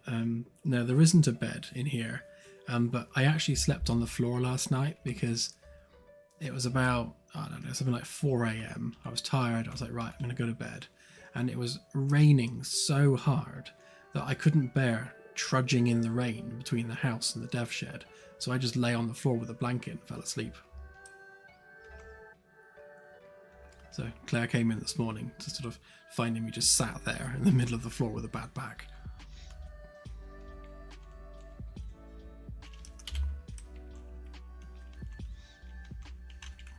It's fine. I can sleep anywhere.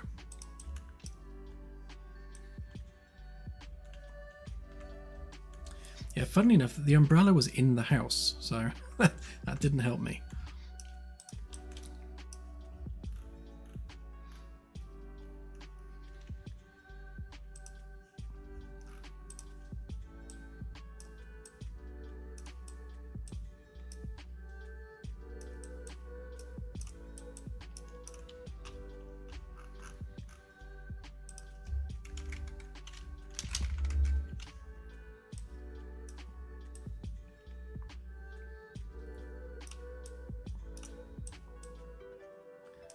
If I had a bed in here, I'd probably never go back in the house.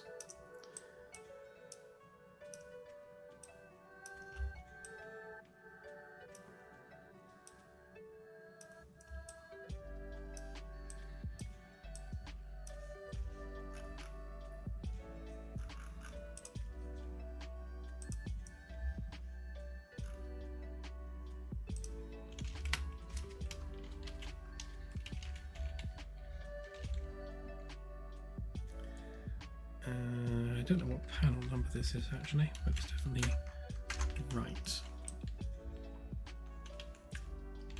So this is awkward with the numbering convention here. So this is 1, 2, 3. So if I do, yeah, that one first. So that's 1, 2, 3. 1, 2, 3, 4, 5, 6. Which means that one would be 7.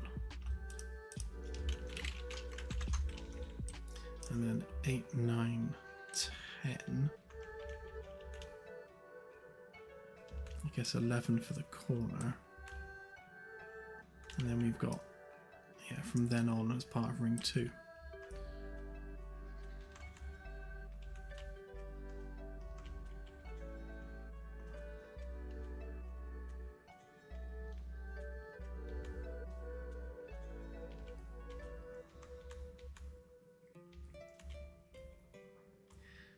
Yeah, I keep saying I'm going to take some pictures of the place during the day, and I keep forgetting. I have to get Claire to nudge me tomorrow.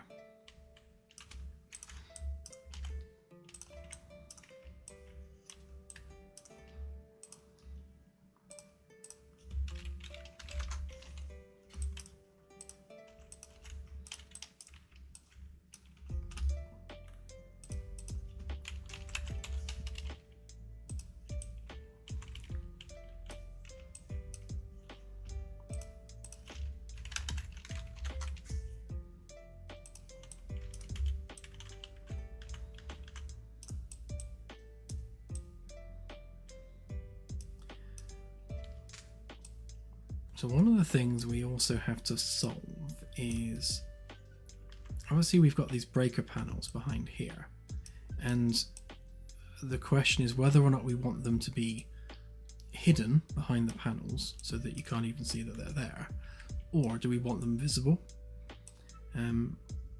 I think I'm on the side where they should be visible, because it adds a bit more visual interest as you're walking along, just to see a lit up panel that's doing something. but we don't just want anyone to be able to press them. So I think what we'll do is we'll lock down the UI and have it so that you need to enter a code to actually do anything with it.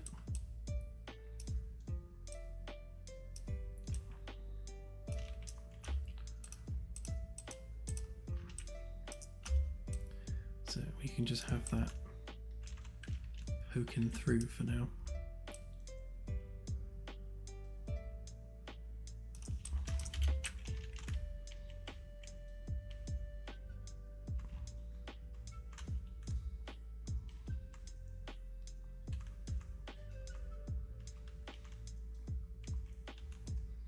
Yeah, I think we definitely need some like high voltage like symbols on there,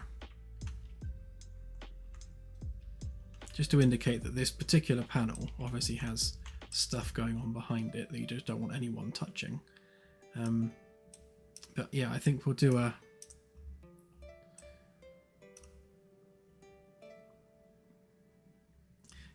I considered having a glass panel on there.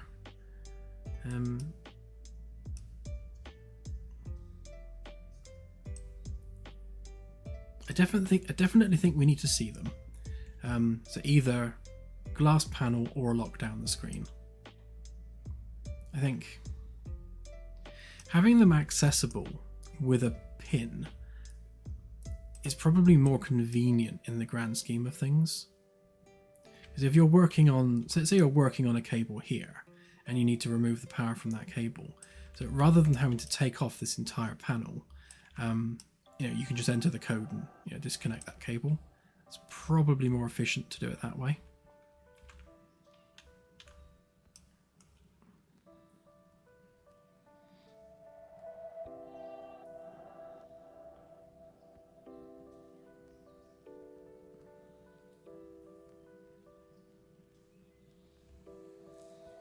Oh yeah, I wouldn't leave it like this. I would actually cut it out properly.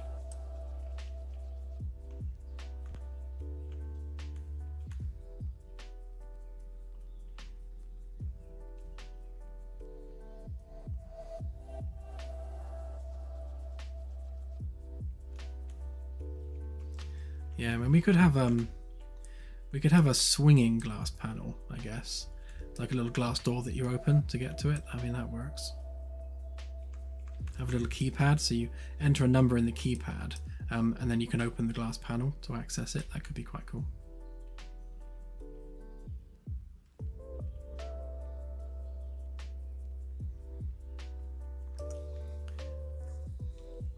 Yeah, all of these panels will be removable. So obviously we're going to have cables and things running inside these cavities. So like here there'll be holes and cables will be running through, and you'll have to take the panel off to get to them if you're fixing something. So if there's a fault here, then obviously you need to remove this panel to get to it. And the eventual way of doing that is you'll use a tool on the 4 bolts and then the panel will just come off. And they'll magically pack down into a crate, which can then be picked up and carried around as needed.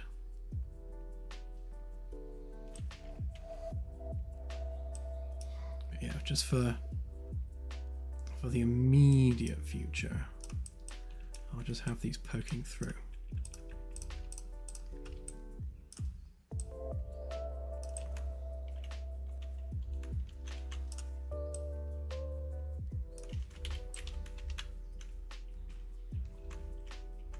Again, temporary.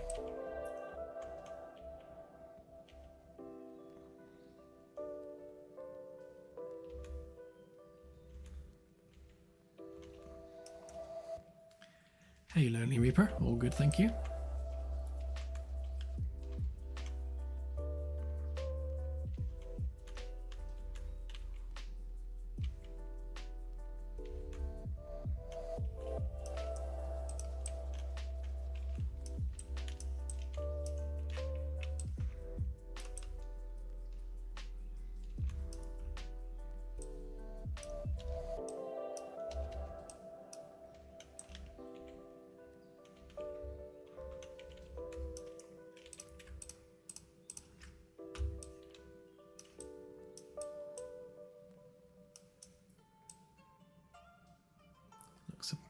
in the middle.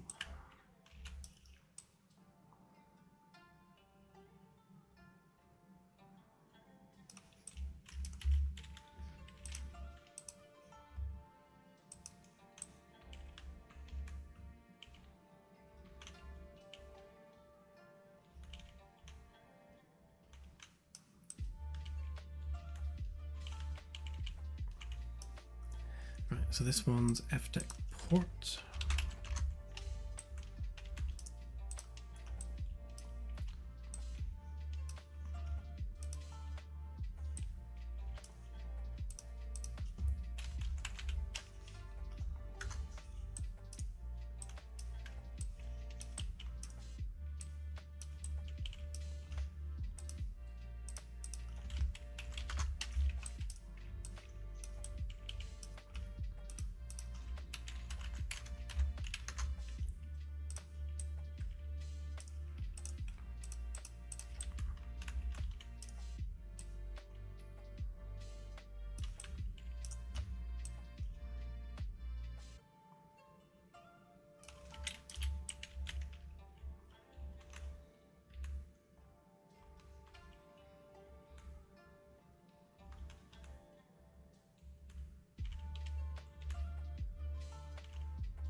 See you, Zelaf. Have a good one.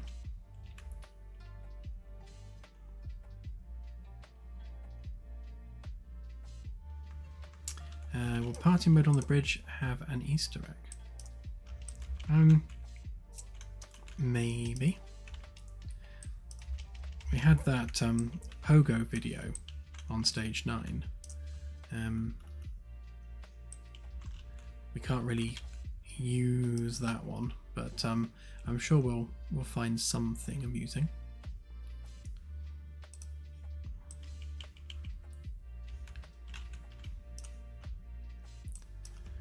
And 109 left.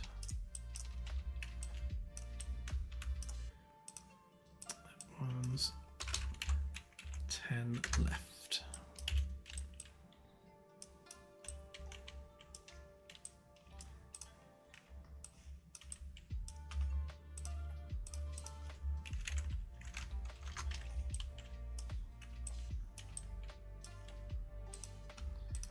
So again, in case anyone's wondering, whether it's left or right, if it's a straight corridor, that's with your back to the core. So facing away from the center of the ship, left is obviously left and right is right. And on the curved sections, it assumes a clockwise motion. So if you're traveling clockwise, then right is on the right.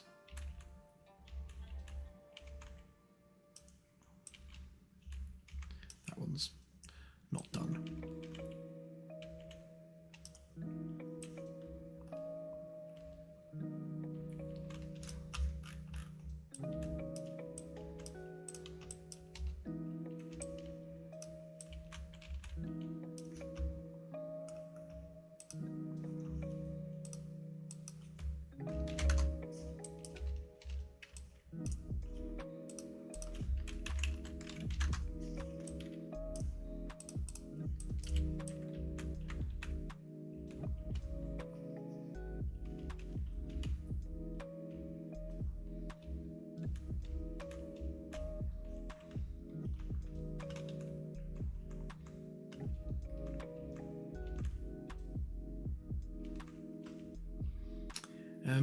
Not in terms of personnel, Scorpio, but it will be a secured door.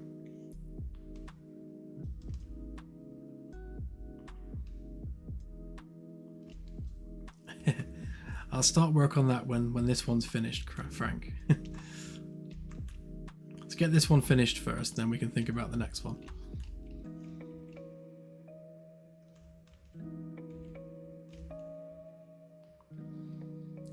I realise I just made a boo-boo actually.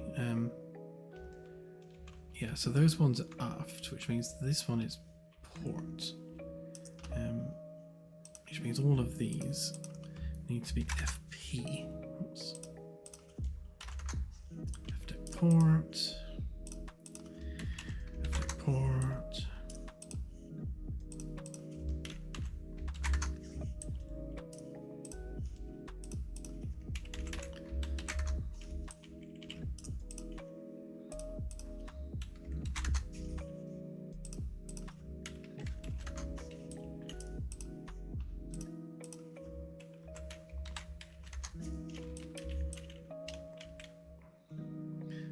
means these ones are actually forward.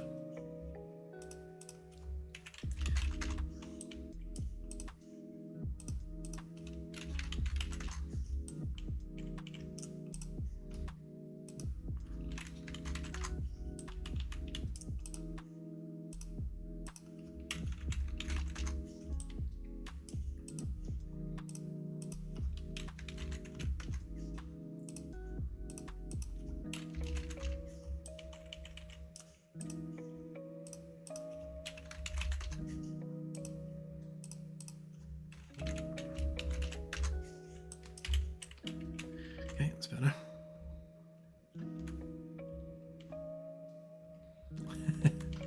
Please do, please do. Because you know I'm going to miss one.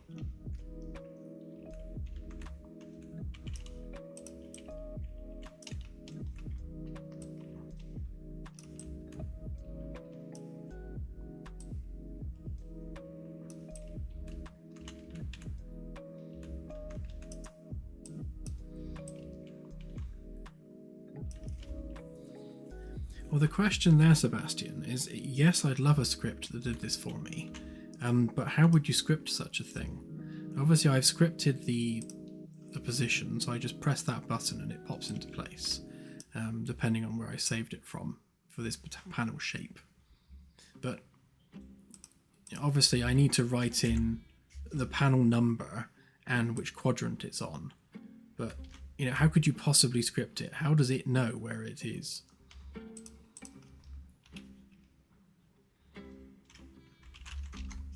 So this should be starboard. Yep.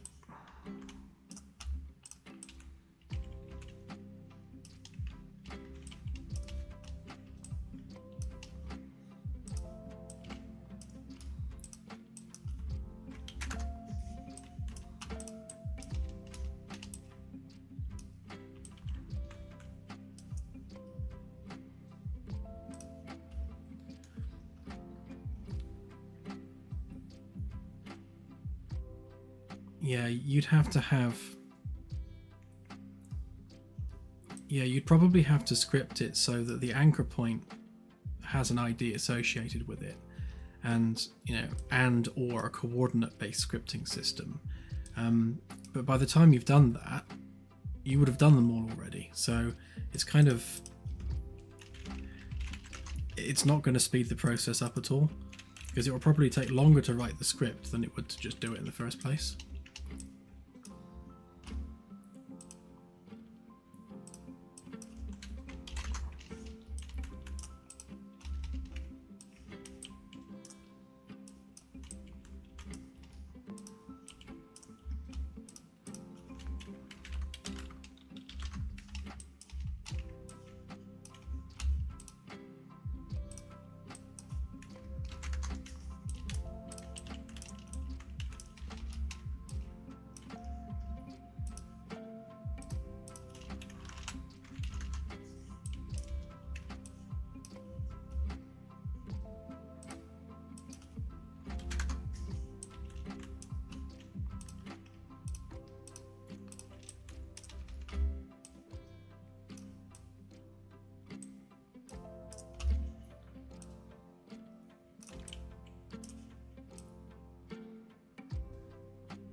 Yep, the ship will have a self-destruct, and that will be basically a game over scenario. So if you decide to scuttle the ship, then you'll sort of get the end of game mission summary, and you'll need to start the new ship and a new crew.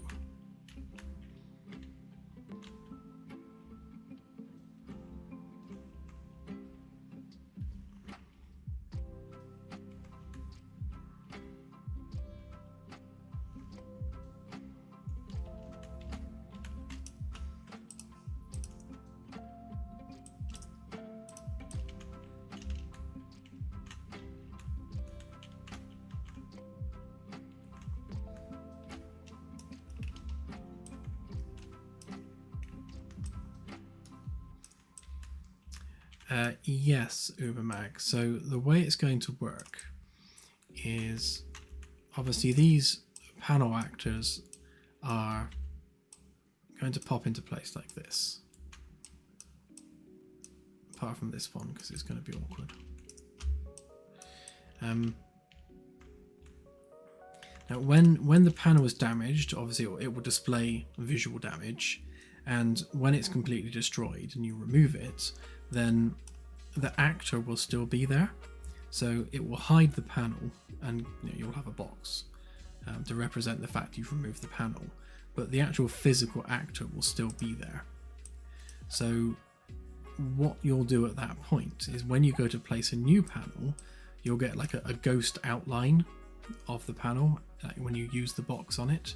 So you pick up the box, use the box on the gap where the panel should be, and you'll get like a green box to simulate the fact, yes, you can put a panel there. And then when you click it, it will just unhide this panel and its logo and everything. So it doesn't physically get removed, it just gets hidden when you take it off.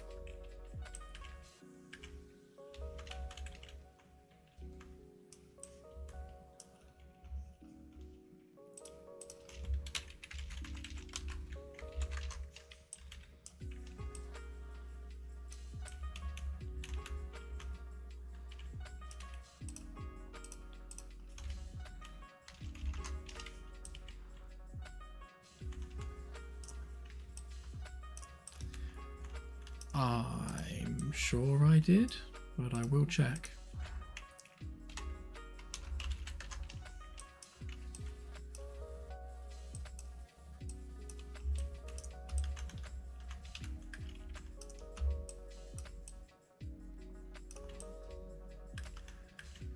There are some oddities going on with the sockets here.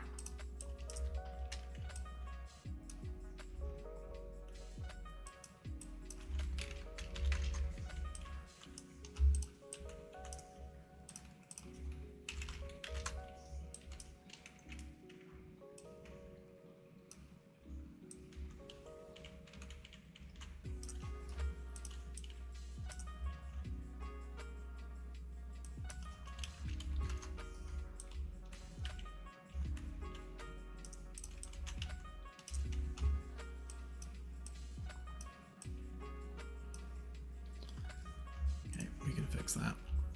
So we just duplicate the socket and have that one facing the other way. That should solve the issue. And yes, I did do the collisions. There we go, that's better. That should fix this one as well, hopefully. Yes, there we go. Okay.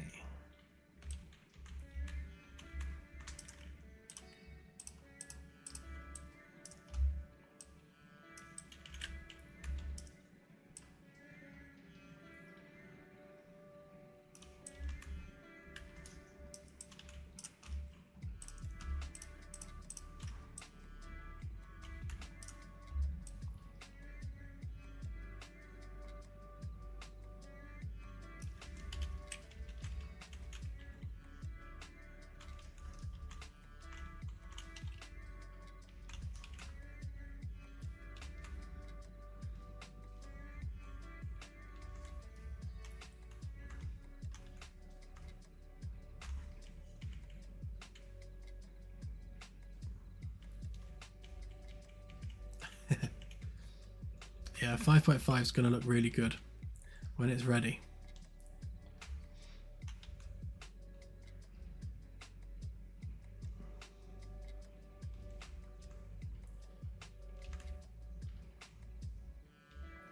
Okay, I think that's those ones done.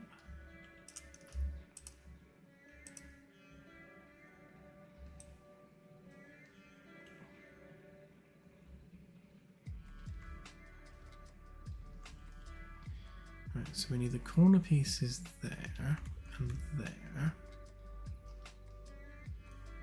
They should be nice and simple just to bash out real quick. We've got the corner pieces for this one. I might do that one. It's going to be a bit of a slog, but needs doing.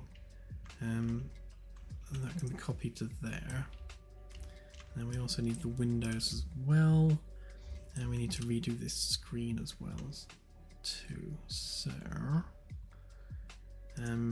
this one should be reasonably quick because we're just copying this panel, putting a hole in it. Actually, no, we're not, because that's wider.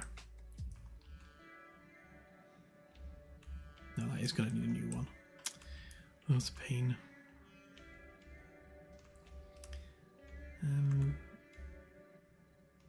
Right, and all these need windows.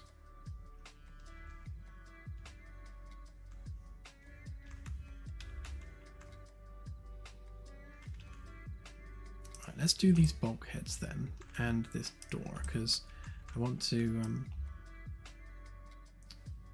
do that corner there and see how well that goes.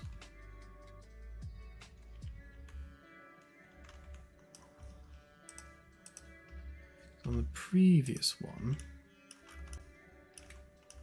I did a bit of an angled edge on it.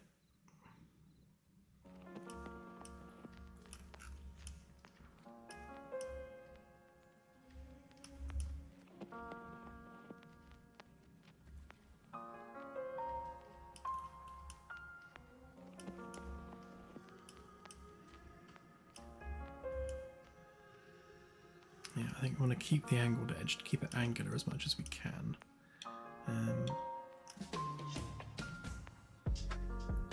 You could round it maybe.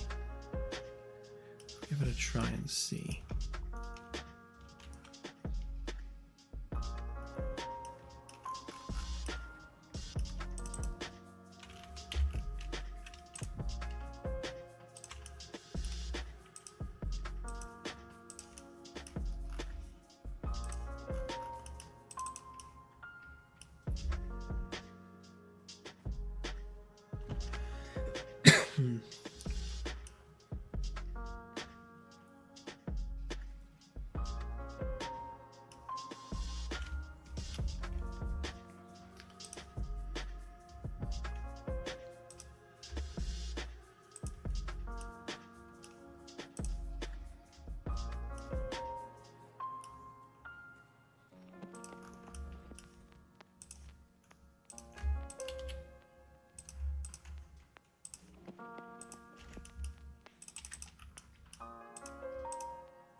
That's no good because it's going to give us too much of an angle there. So, no, can't do that.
Right, so we need to cut through that.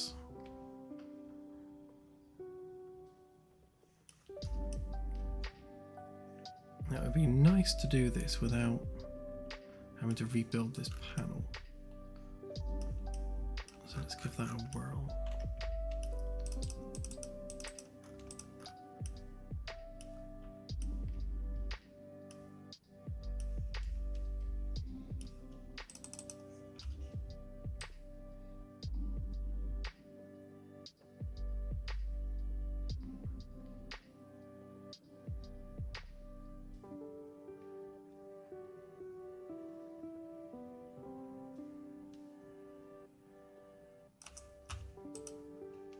Yeah, that almost worked.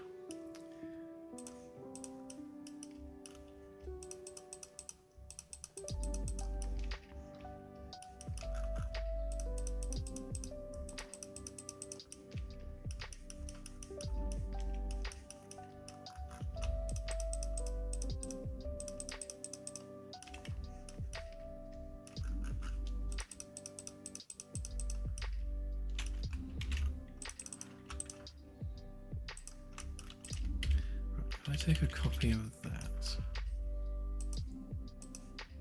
put that on there, make it a group.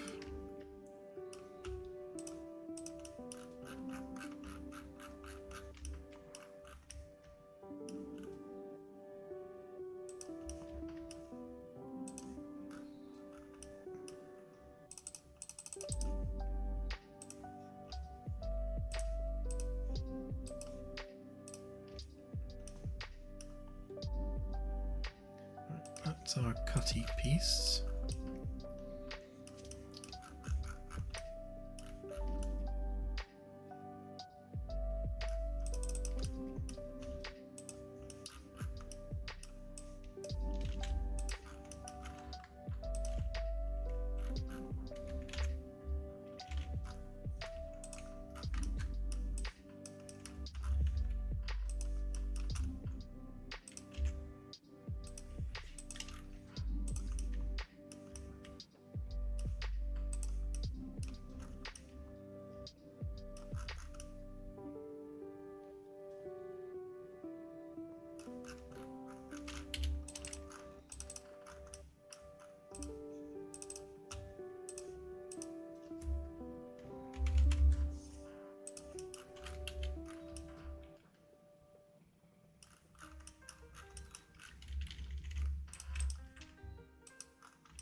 Right, so I need to have a think about the layers here because we need that 3D structure behind the panel.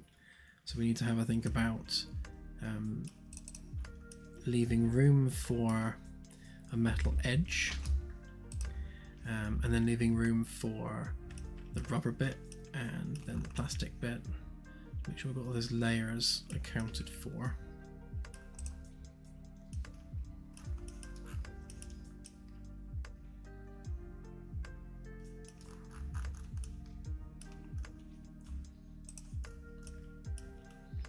So if we leave 0.5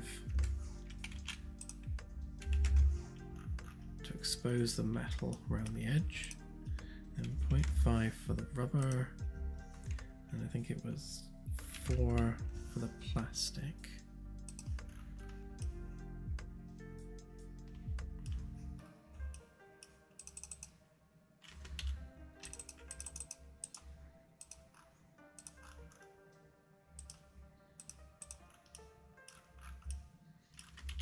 Okay.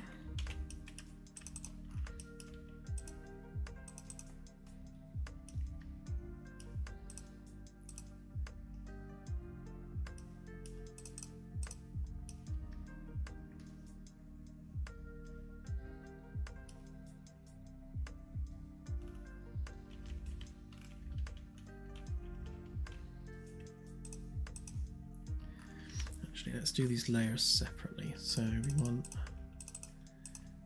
make that a component, and then that on a component.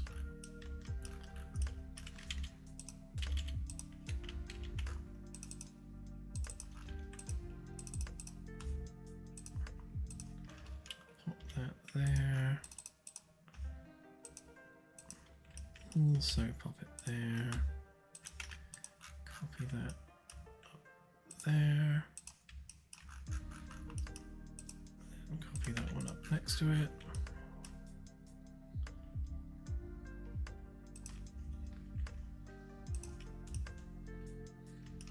Okay. And then the chopathon can commence.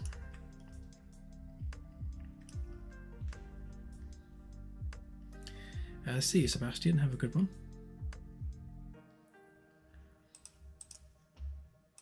Right, let's intersect that. So we need. So that's the gap we want to leave so we can expose the metalwork.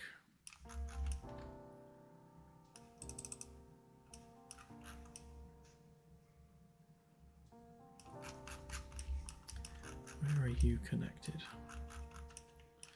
Oh, there.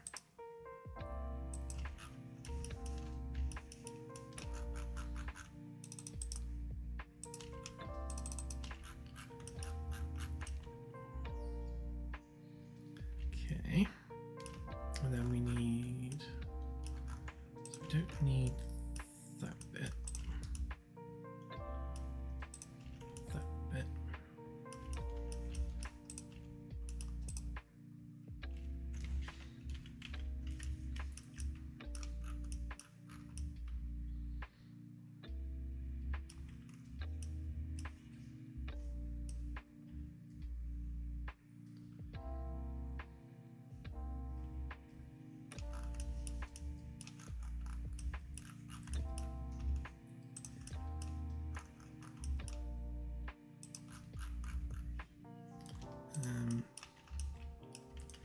Right, before we intersect that actually, let's sort the base of this thing out.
If we make sure that's just lined up to the bottom, then when we do our intersect, it's not going to select the bit underneath.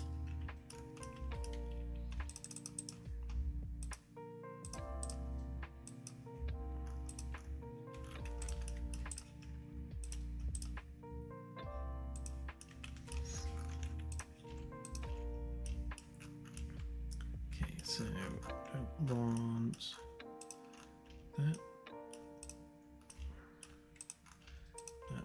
That.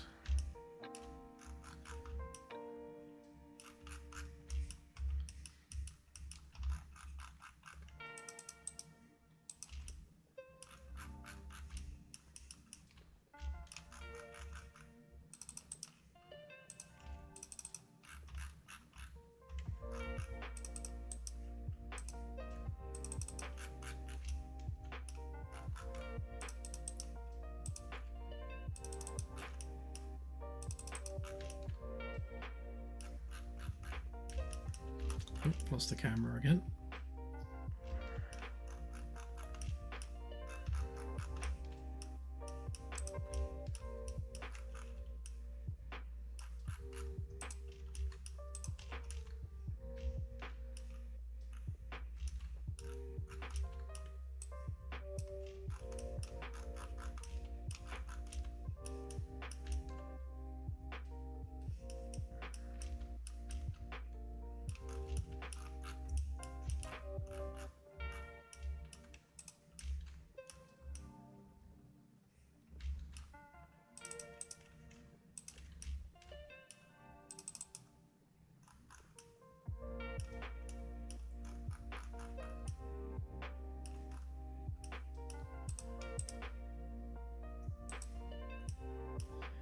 So that bit and that bit, that should be the bit we want to keep.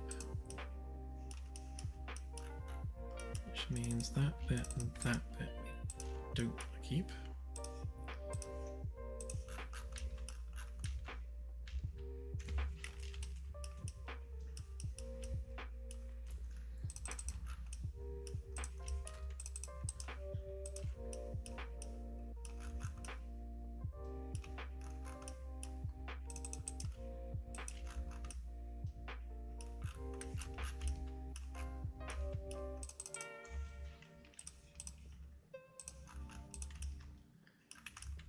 So that should be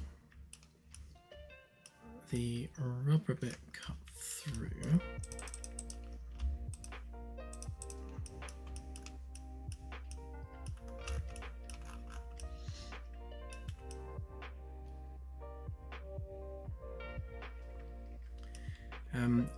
When the plugin author for the YouTube player adds the ability to support live streams, then yes. Right now, the plugin doesn't support live streams, so sadly that won't work.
That's not gonna work.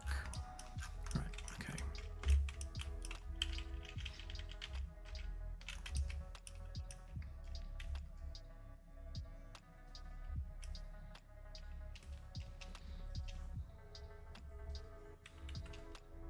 Thank you, Mark. And yeah, I agree. I think the community is probably the biggest success story with this project.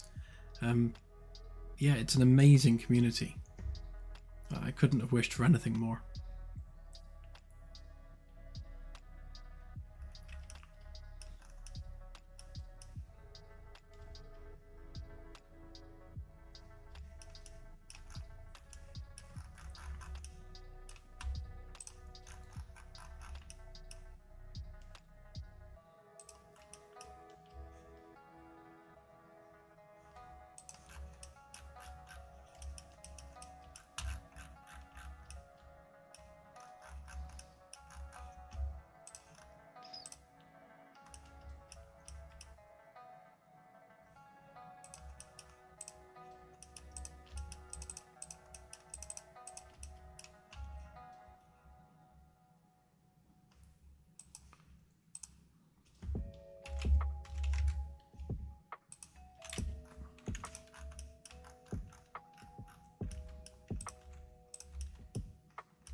So basically with this,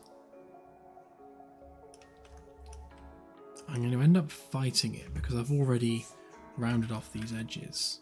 So I think ultimately we're going to have to do this with a non-processed mesh first. So if I make sure I got a copy of that.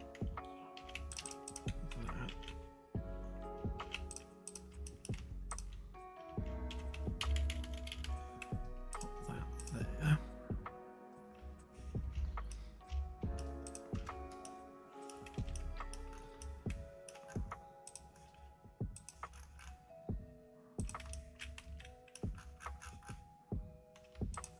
These door frames are always the bane of my existence.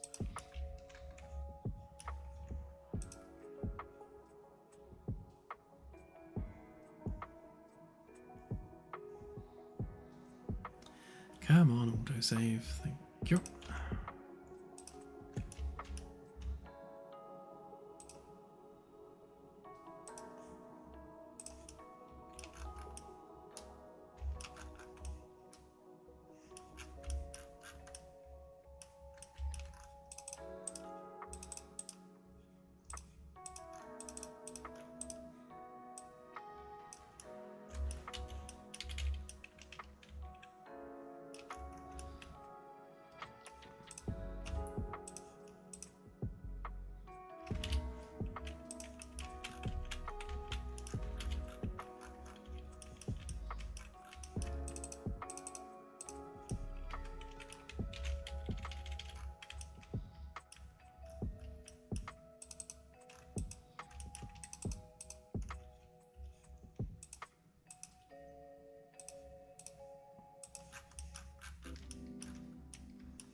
We can work on this without having to worry about smooth geometry getting in our way.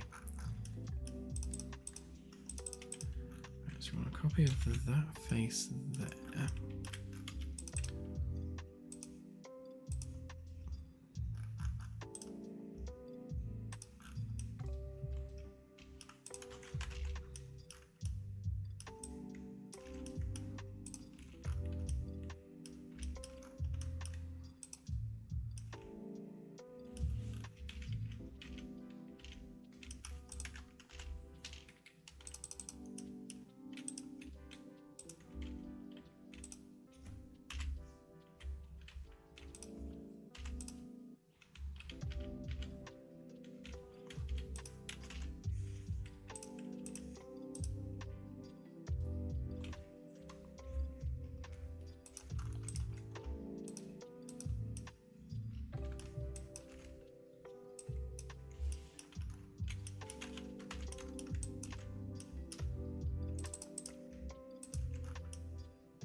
I work with just a single skin like this, and I can get it the right shape, then extrude it.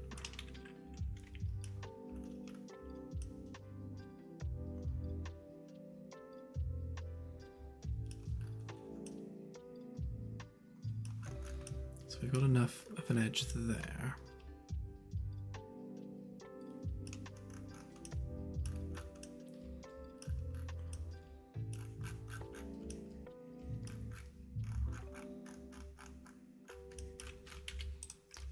I will, however,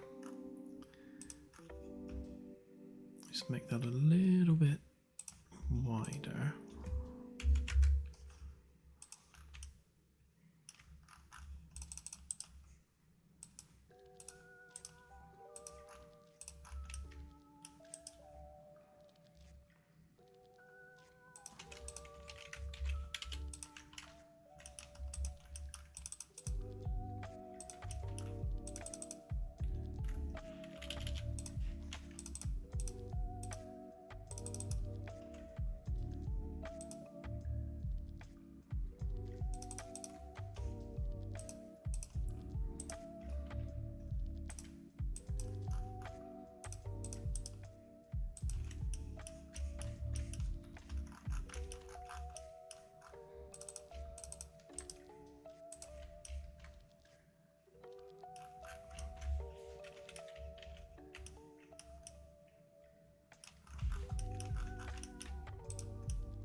Should have left us, yeah, so you've got that extra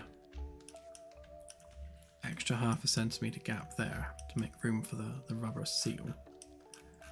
So then all we need to do now is triangulate that edge, or rather like bevel it. So if we select that, let's see how much of a bevel we can do before it dies on us. Okay, yeah, we can get away with 5, that's good.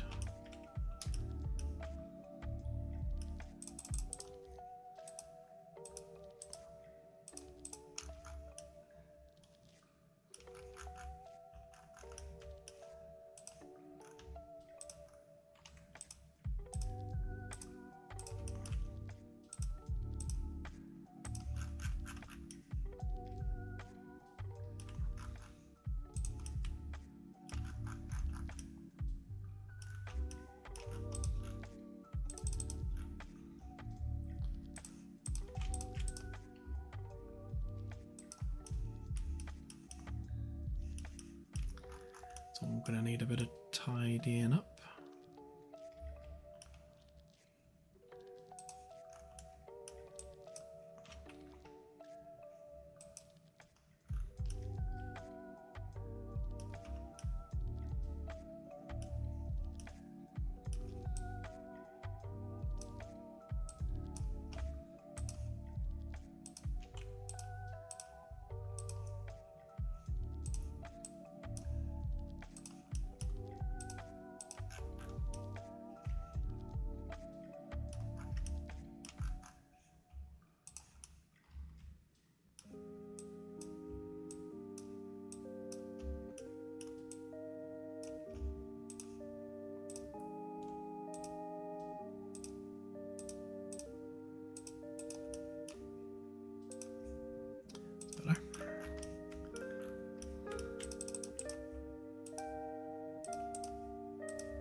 Good night, CSI. Have a good one.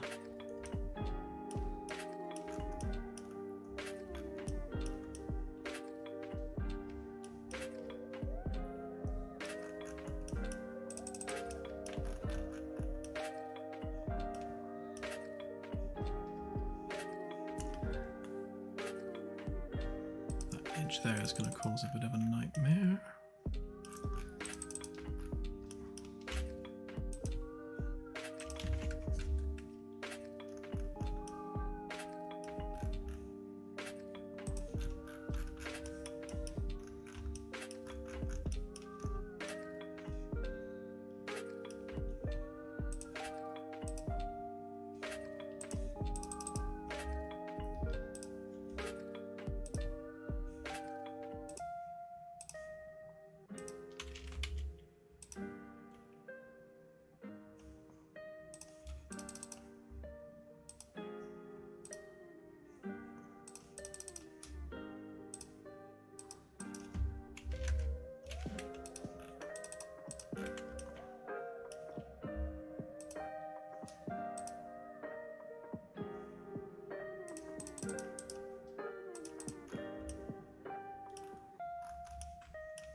Okay, so hopefully this will just come off nice and cleanly.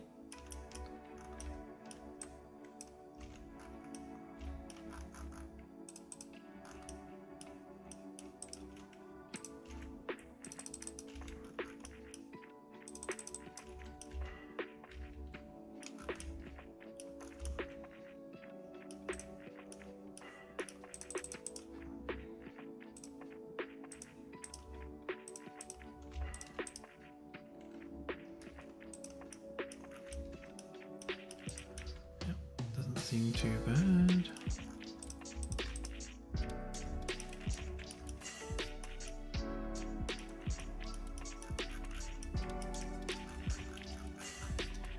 Okay, so we've got our ½ centimeter gap there. Rubber goes in there.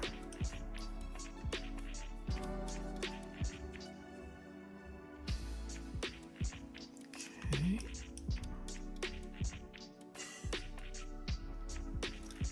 So far, so good.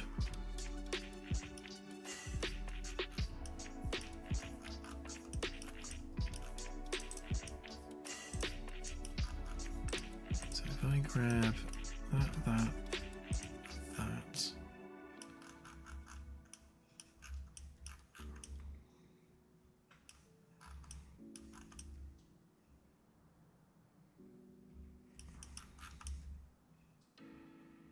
Oh, what's going on there?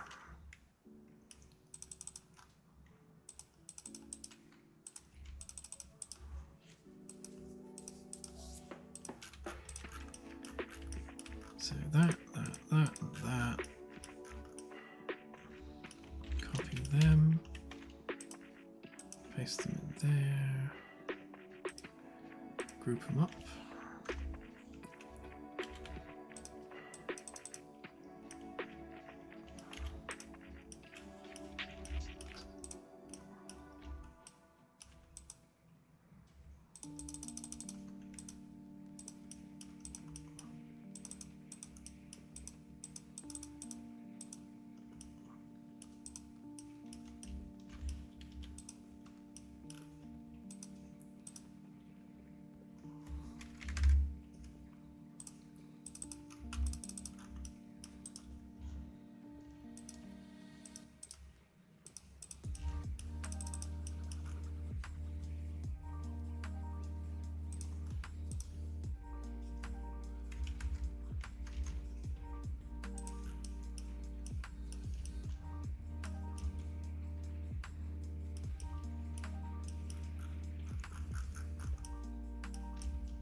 So I think that will do it actually. I think we've got all the rubber bits where they need to be. That panel there is in the right place, so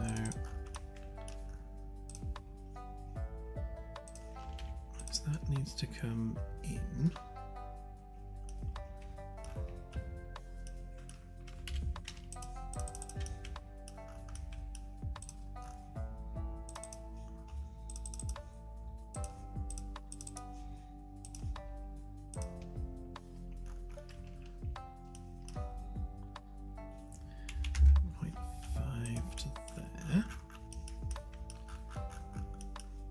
Similar problem here.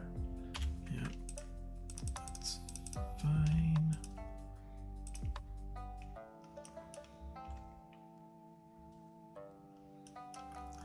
Come on, line up.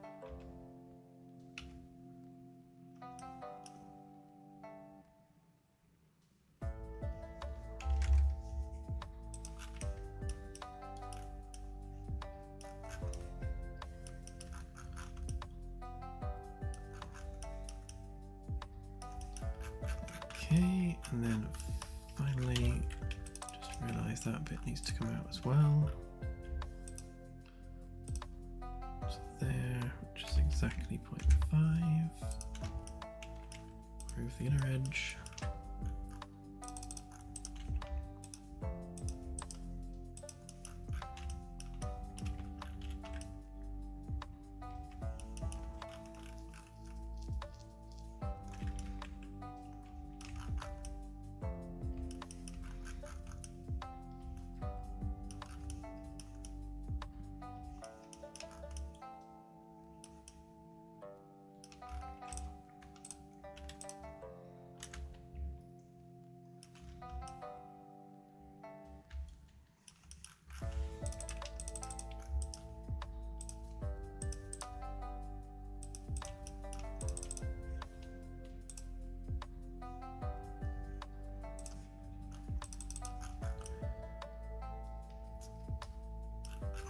Bound to be a problem with it somewhere, wasn't there?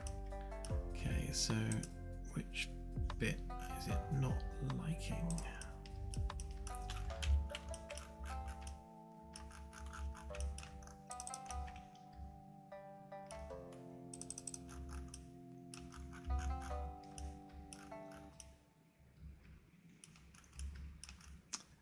I bet it's this bit.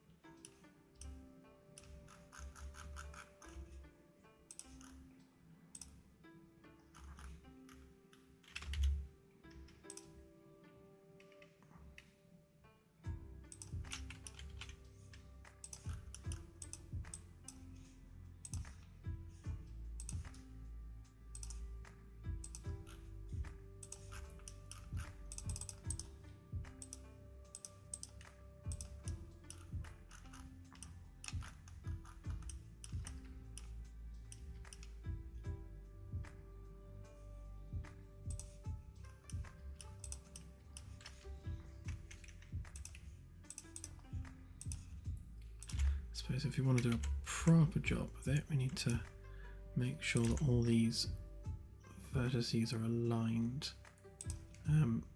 vertically to one another.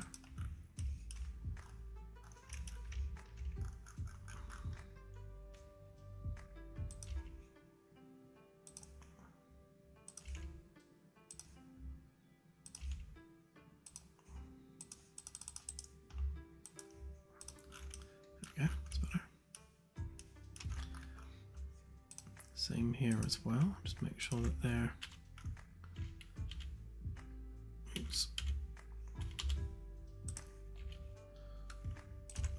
vertically aligned. There, there, there.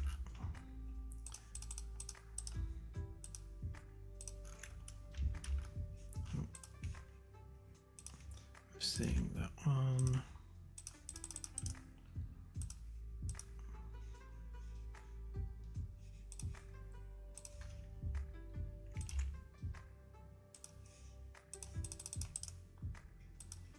There we go.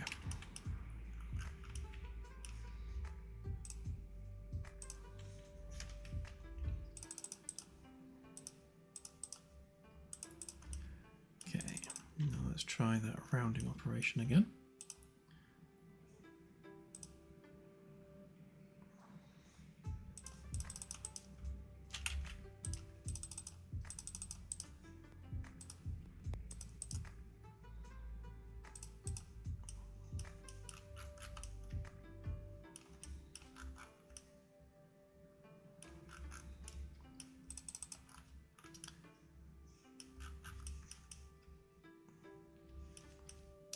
Well, that almost worked.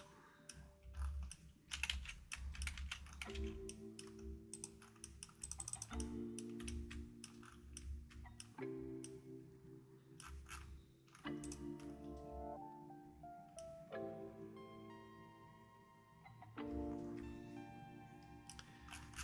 think what I'll do with that actually is if I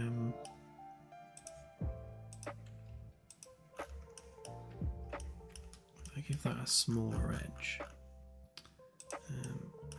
How much space do we have here? Oh, plenty.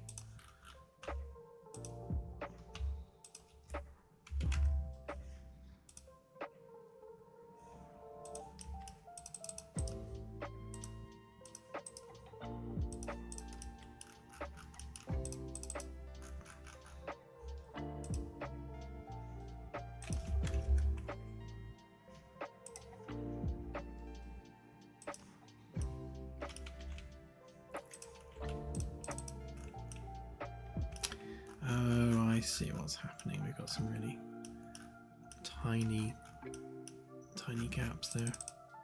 So right, we can fix that easily enough.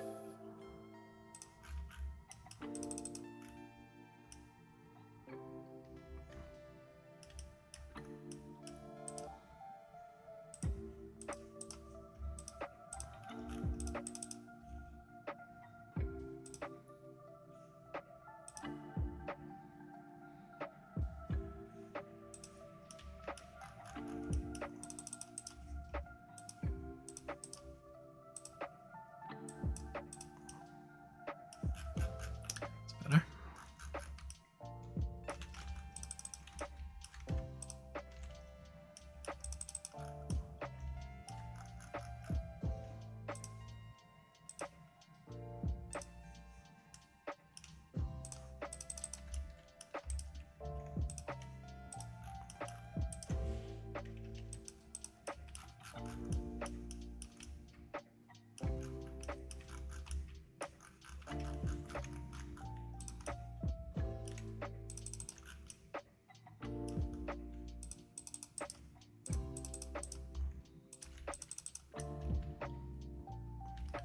Earth happened here.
Yeah, sorry for the silence.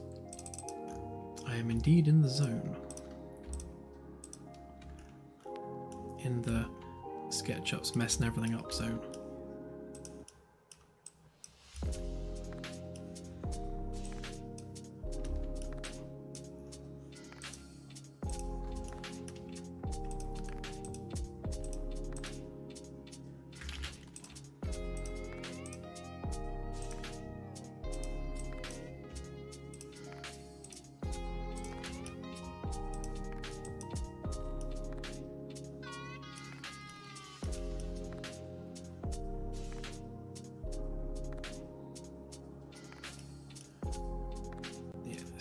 basically it's done a lot of unnecessary overlapping geometry there.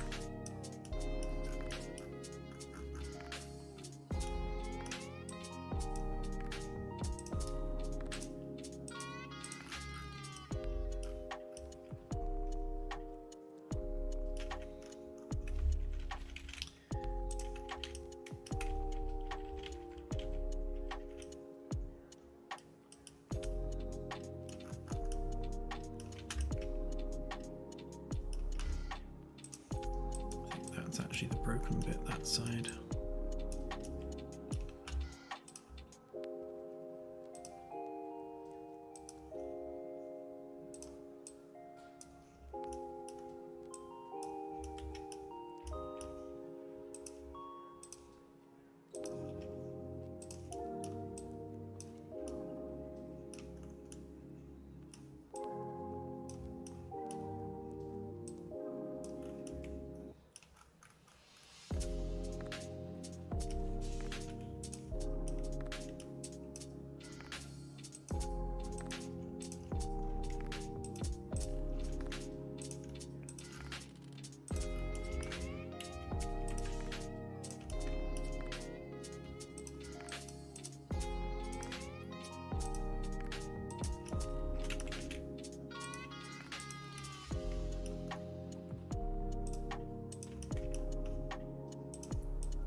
Come on, auto save.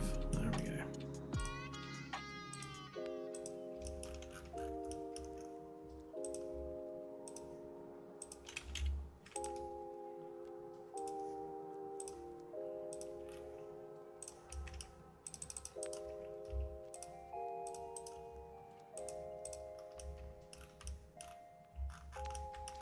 Yeah, fortunately, that messiness that happened there is on an inside edge that you can't see anyway, so it's not the end of the world.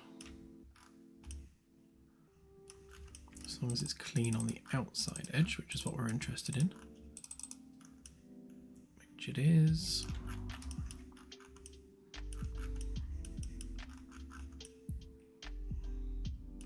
Cleanish.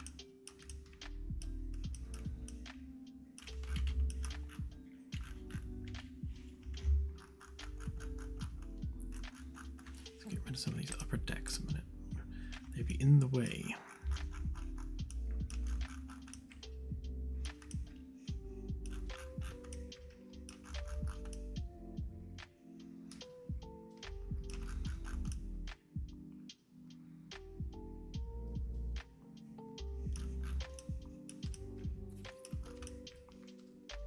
Okay, we got us a panel.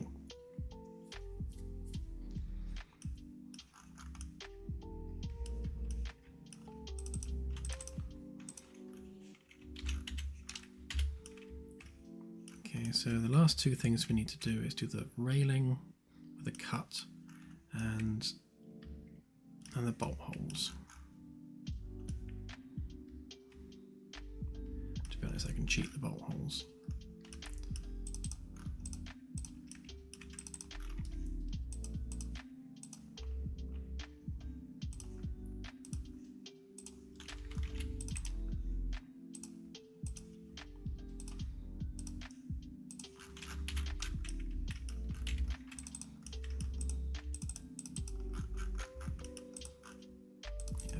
Copy of these back faces here. I can just rotate them around and we can use them on this one. So take a copy of those, bring up this one, paste them in place.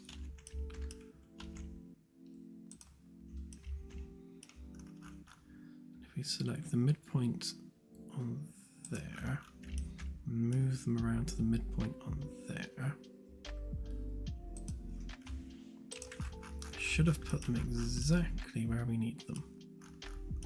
Yeah, look at that. Perfect.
Do the same with these as well.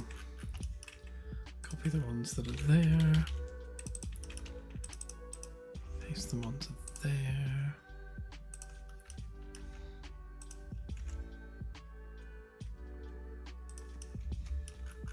Then rotate from, oh no, not there.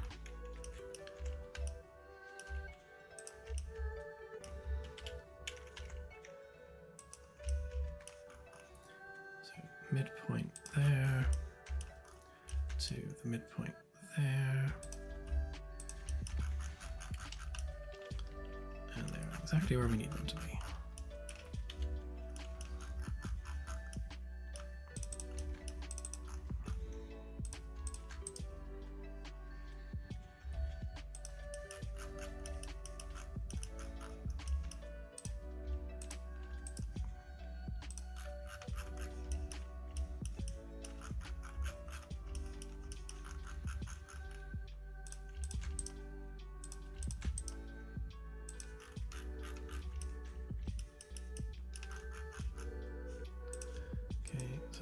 One. I'm going to try and round all these at once.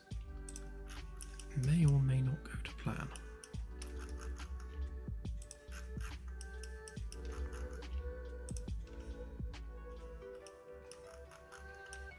Yeah, especially as it's missing out an edge.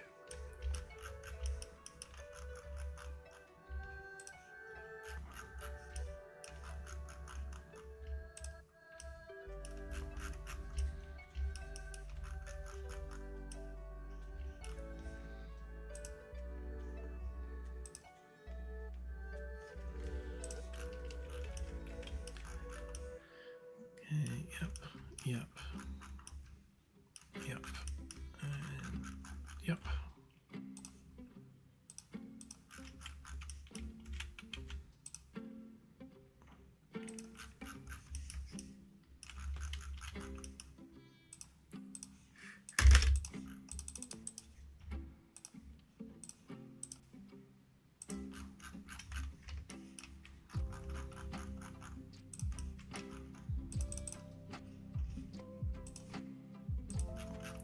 This one obviously wants to be stubborn.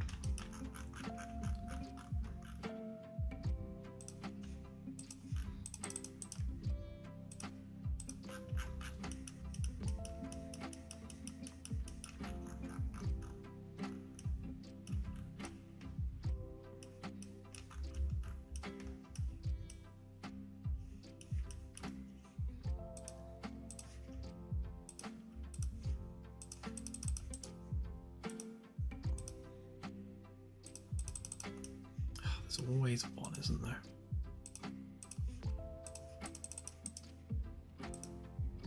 There we go.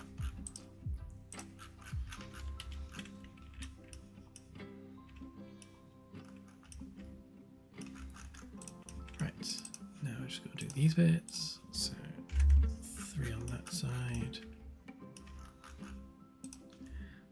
3 on that side.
fun bit.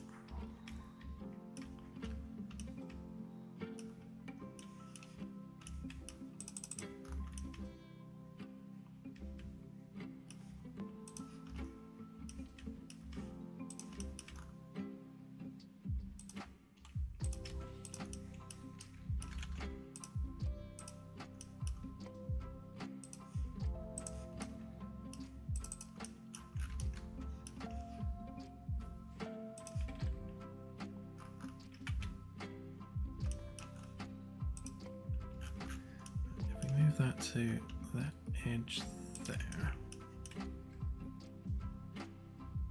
That's the edge of the wall.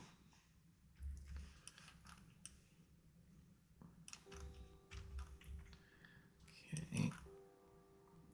And then 5.5 there. That should be kind of equivalent to that, but I guess we need it like off of that curve, don't we? So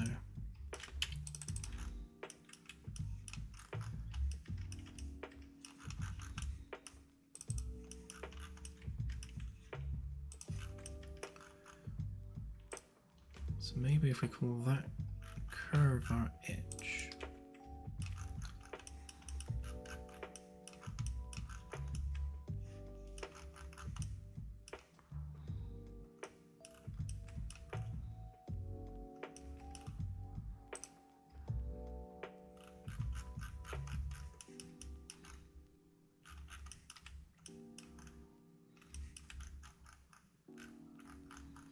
Let me line up, maybe.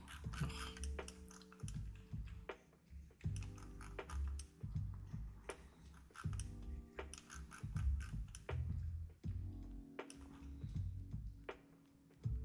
Okay, so there. Then your 5.5, which means the handrail will have to stop around about there.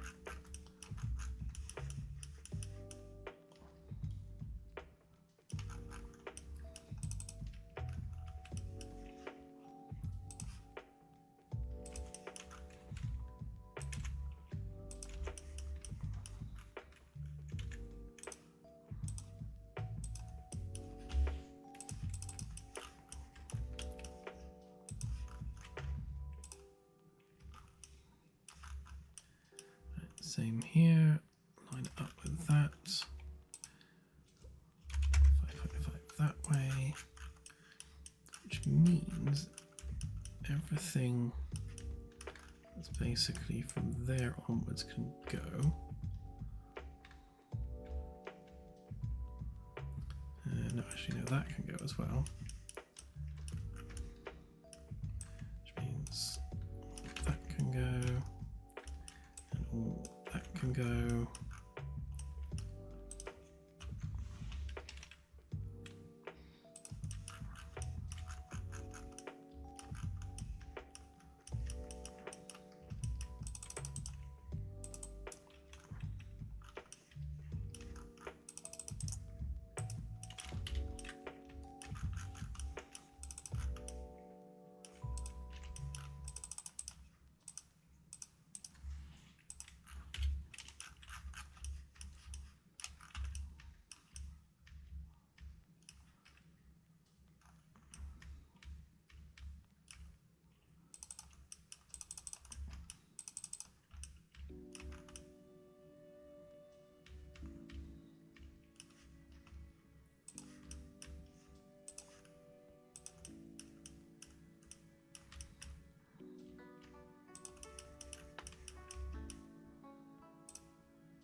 should give us our edge of the handrail, so I can get rid of all of that. And I'll get rid of that. Get rid of that.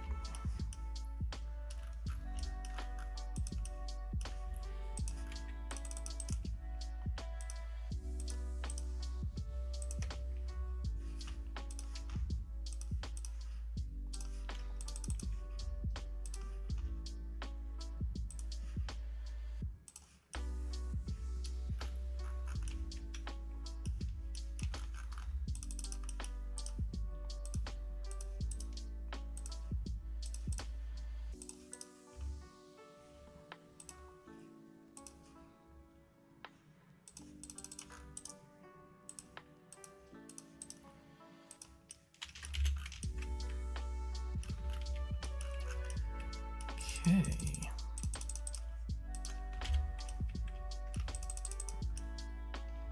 Yeah, that was a bit of a mission, but I think we're done with it. I might add the panel for the door as well, actually, for the lift panel. Let's get it exported first and have a look.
Right, now for the fun part, bringing it into engine and getting it positioned.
Okay.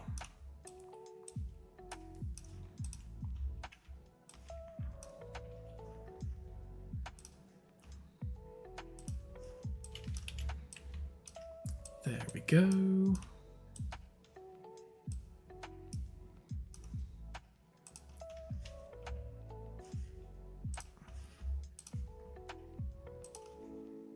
Do the old face-weighted normals just to make it nice and crisp.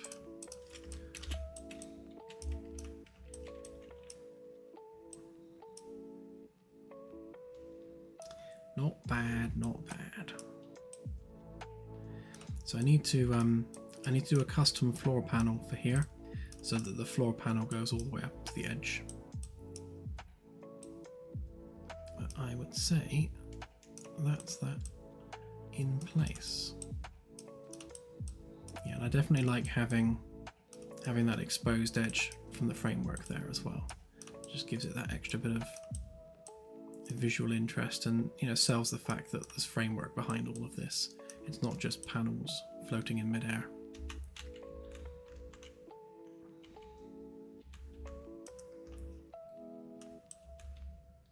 So we can probably thief the location of that. So if we grab that.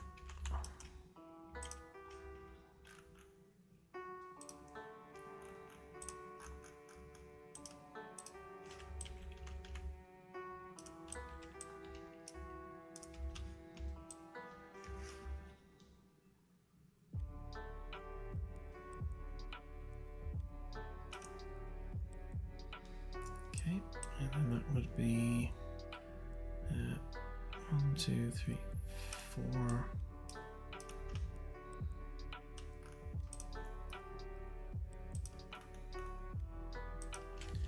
So what's this? F deck, aft, ring 1, panel 4. Right.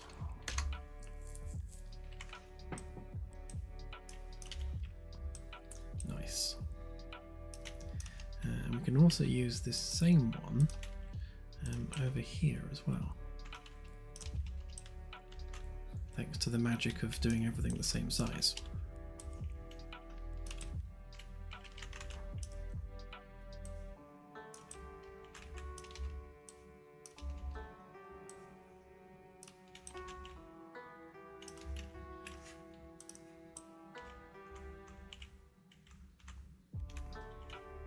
Yep, perfect fit. And that one would be F-deck port, panel 4. 1, 2, 3, 4. Yeah.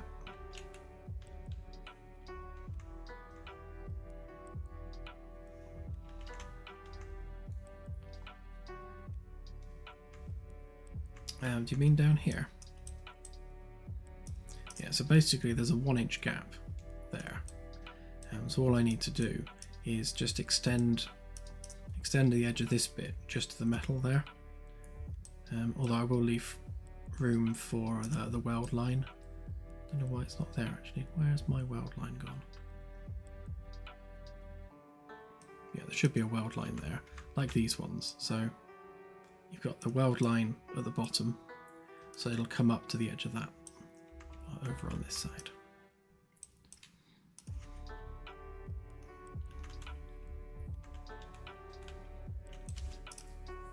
Right, so let's make our last job of the evening. So I've been on stream for almost 4 hours now. I haven't even finished my beer.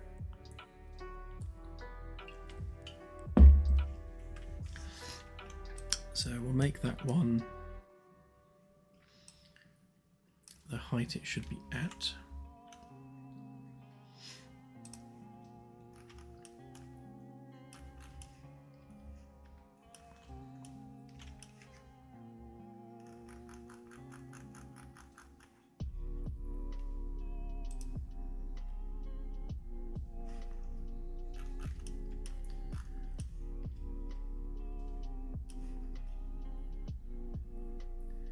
Don't think I've actually got the A-deck panels on this particular save file. No, I don't. Okay. Not to worry, I shall use this one.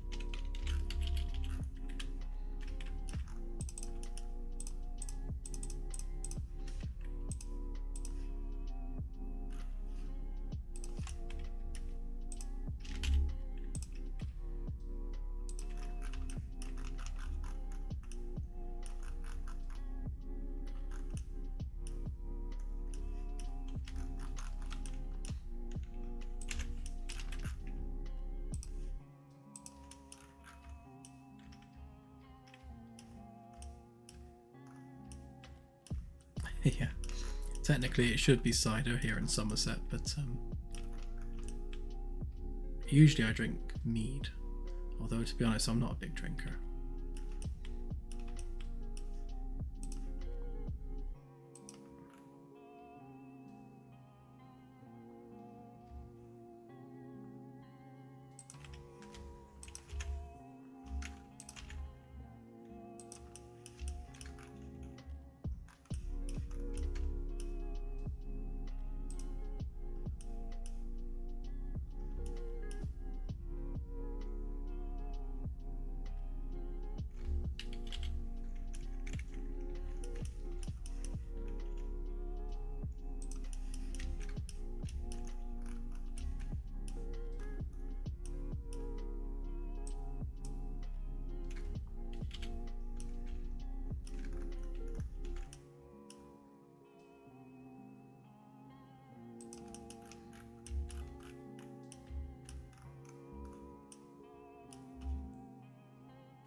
close enough.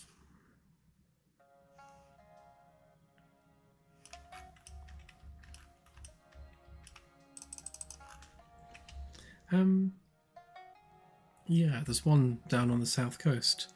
I think it's potentially over the border into Devon, but yeah, there's lots of places around here that will do that sort of thing.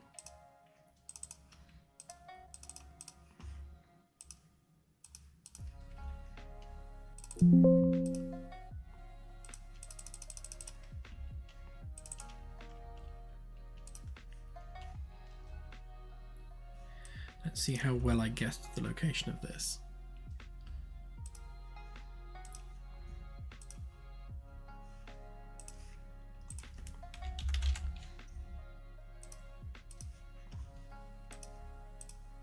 Oh, almost.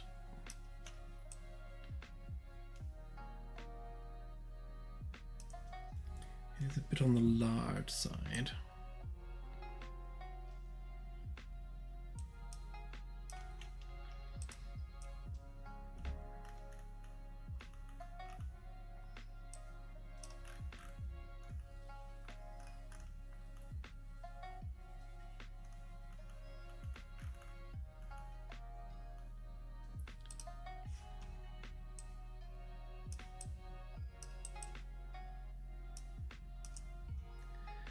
Actually, while I'm here, I'll fix these because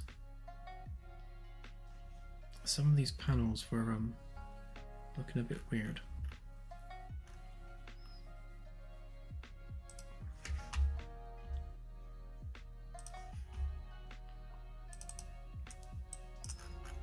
Yeah. It's all off to one side. That's no good.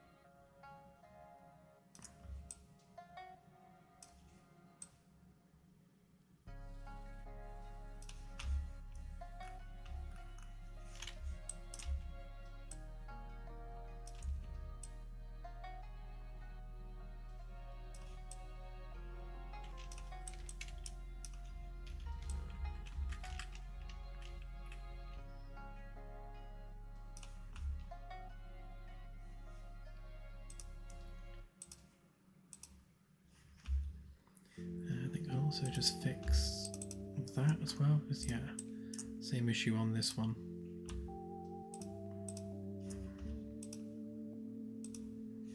That should fix the lift buttons on every deck.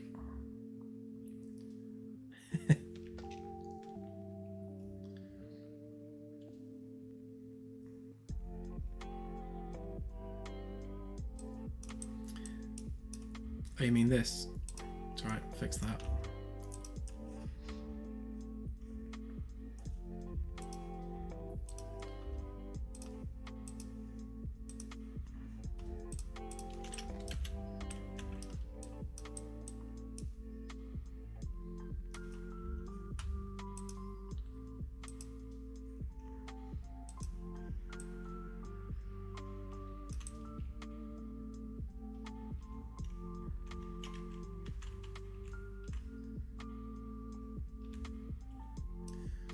Let's give it a quick play and see.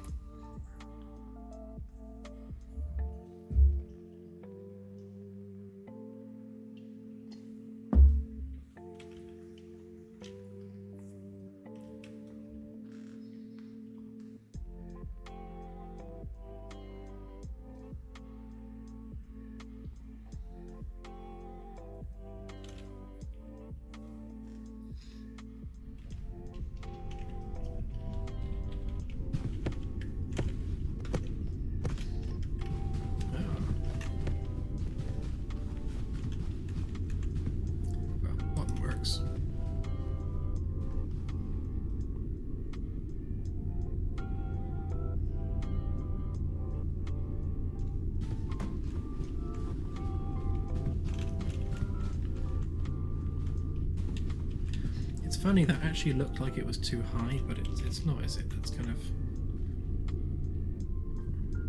That is a decent height. I mean, that's not regulation height. That wouldn't pass building regs, but it looks alright.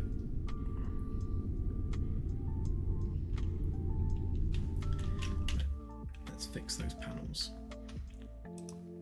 You're welcome.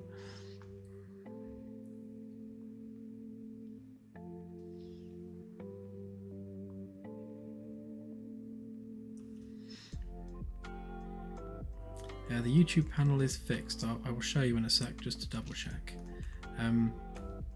These guys, however, need their optimization code thing fixing on them. So that one, that one, that one, that one, that one. Yeah, so they need F and G.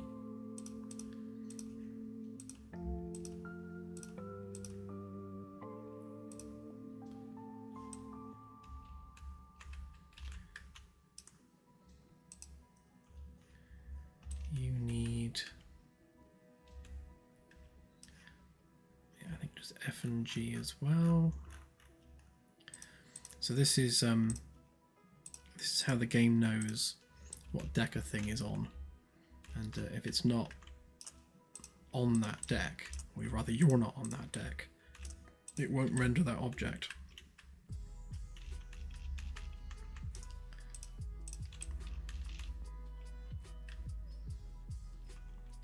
So those ones.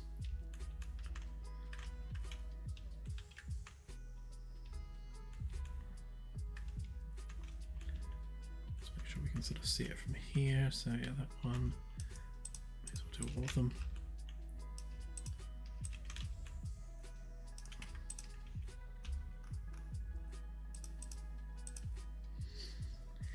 E and F, because we can see it from above. That one, that one, that one, and that one. E and F. Those ones are only visible from FDeck, so they just need FDeck on them.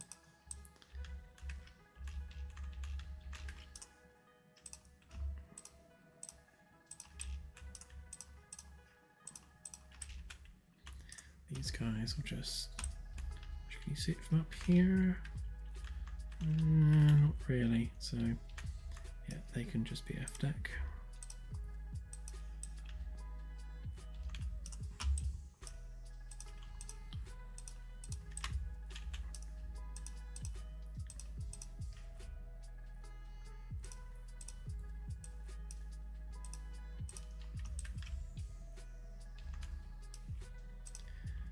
That one, that one, that one, and that one.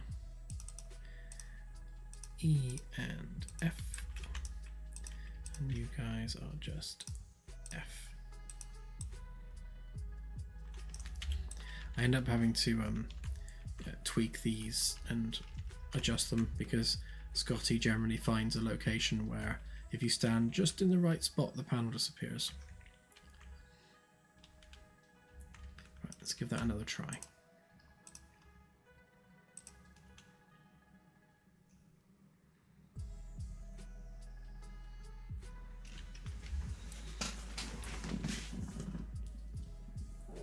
Stretchy stretch.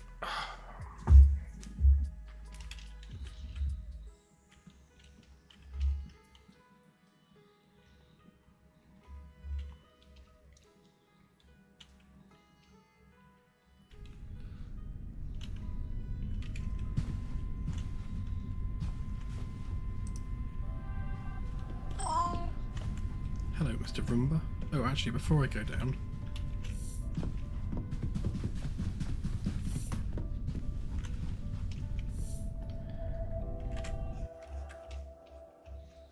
bear with, let me find a video a minute.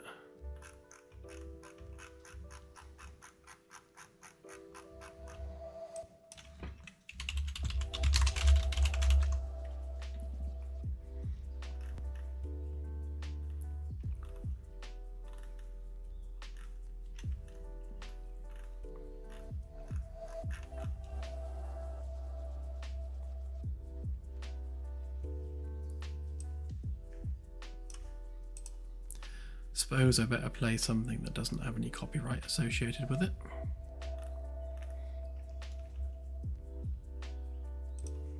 That one, shush.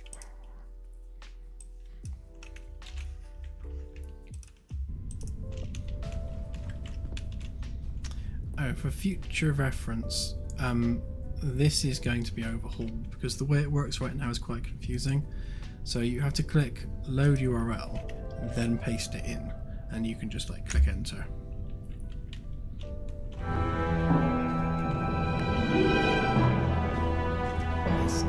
This is working.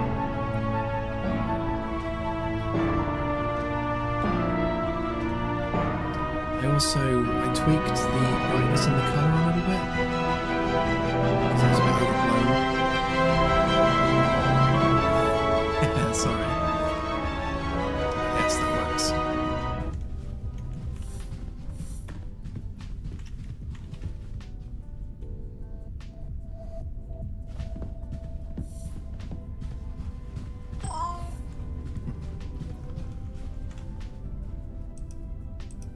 You can hear it through the ceiling.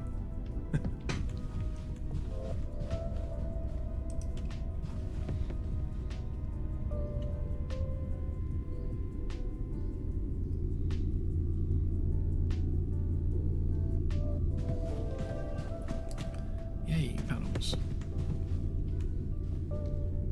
Okay, yeah, so that panel needs to be resized and everything, but that'll do for now. Just check that they're all actually here. So yeah, they're there. That one's there. There's there.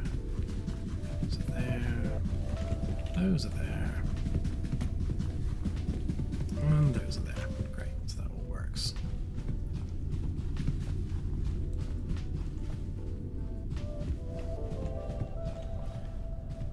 Right, and we'll put a nice glass window there. I need to. They can't really be much higher than that.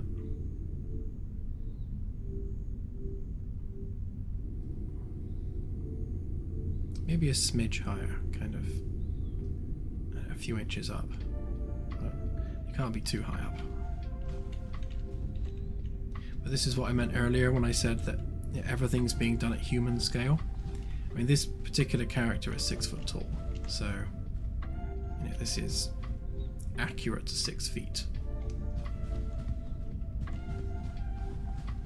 But when it comes to doors and things, obviously, this door is the correct height for a door of a person of this size. Now, if I stand in a doorway in our house, then my head is practically that close to the top, so it is accurate human scale.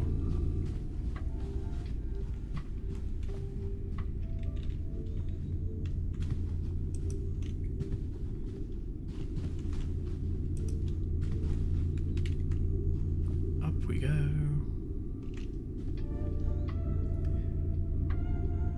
The corridors, I believe, are about 2.5 meters. They're quite a bit taller. Obviously, characters in video games can jump way higher than a normal human can.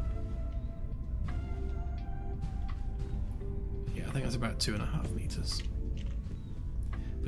From deck plate to deck plate is 3 meters exactly.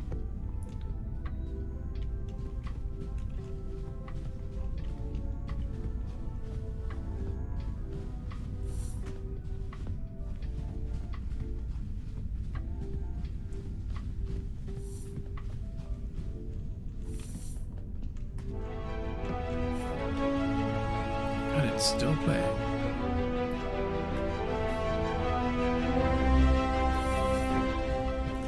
Yeah, so basically we have... Whoop, thanks, camera.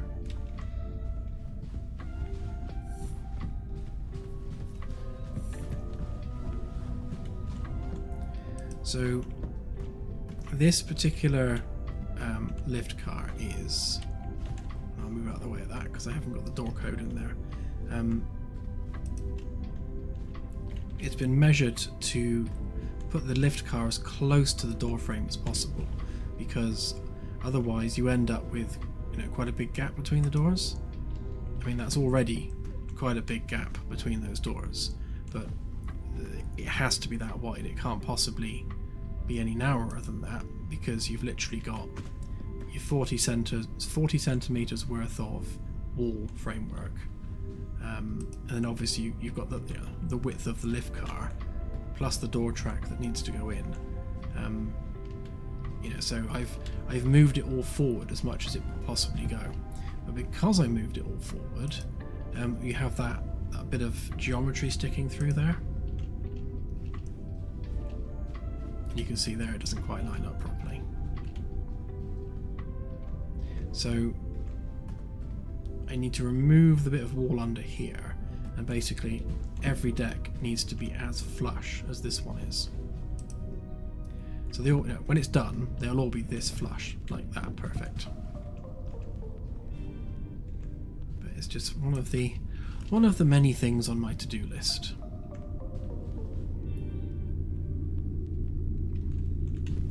But I will do it for the demo, because obviously it looks stupid. So, like these doors here, like you can see that the framework's not quite properly sorted out.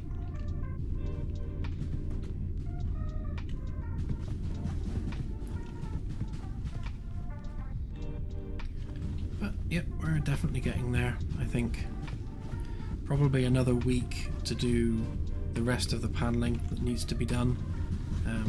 Obviously I need to sort the ceilings out, because if you look at these ceilings here and then compare those to the ceilings on B deck, you'll see that the B deck ones are a lot more detailed, and they've got things like, you know, the bolt holes, and you know, they line up properly and all the gaps are all sorted out. So it's, you know, all those little things really, just making sure that everything is just up together and where it should be, and finishing off like these corner edges here and things. Lots and lots of things still to tweak and to sort out.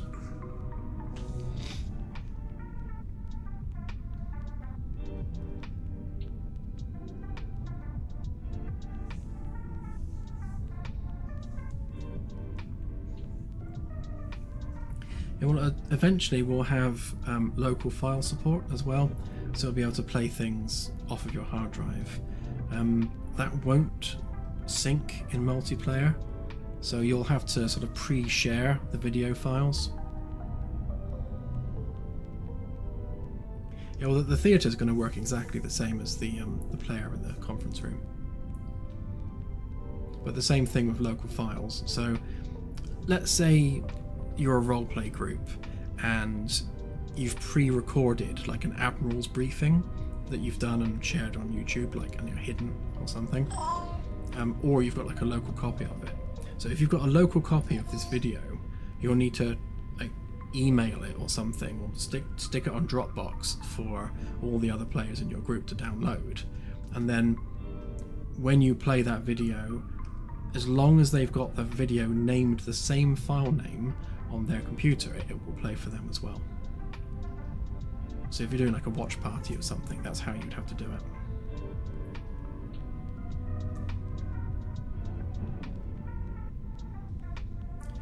Yeah, that's easier than it sounds.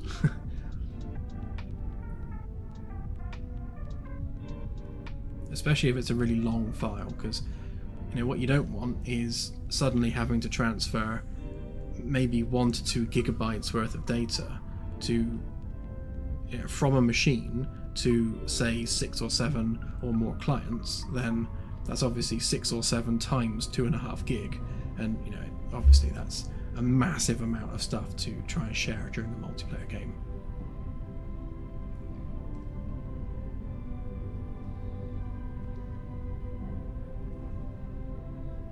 Yeah, there's many reasons why we don't want people to be able to just pick a random video off of their computer and then just share it to all the players that are in their game. That's just a minefield.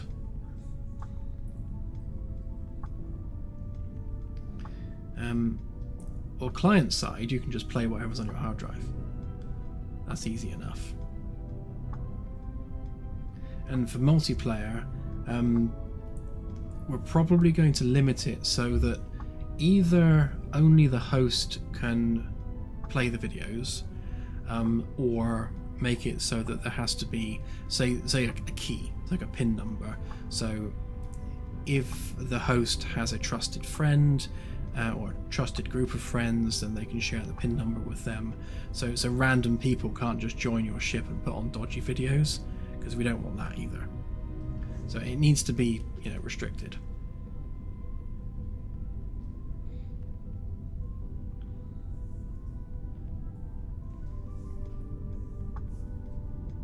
So YouTube is streamed, but it's streamed directly from YouTube. It's basically using the YouTube API. So it plays the video straight from YouTube.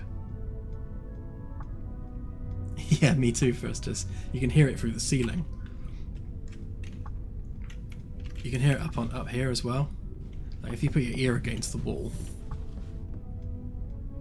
you can hear like muffled video through the wall, which I think is really cool.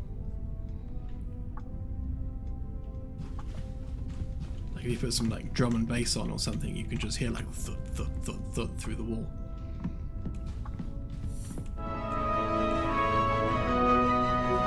Stand over here so it's not too loud.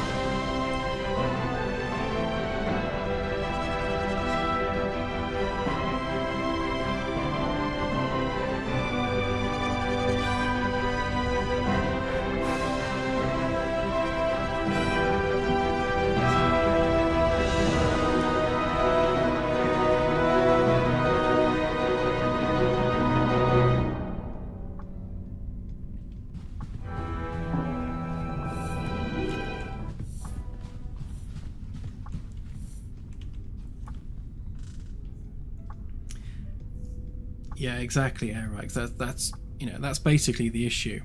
We can't give people the freedom just to join someone's game and go find some porn video on YouTube that they haven't deleted and just start playing it on the ship. That's just, we just can't have that happen. So obviously we can't stop the server host from doing that, but at that point it's just a player choice thing, isn't it? If the host of the game you're playing on is being dodgy, then just leave that game.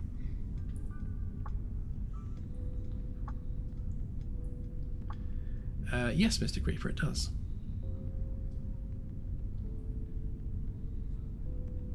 It's actually calculated in real time.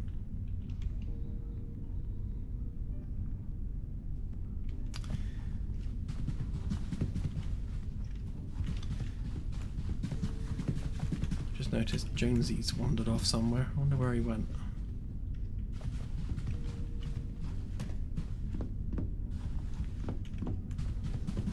There he is.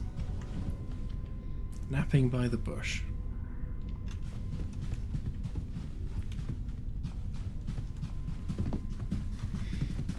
Right, okay, so on that happy note, I think I'll call it there. It's been 4 hours and 20 minutes. I'm overdue a stretch and a walkabout and finishing my drink.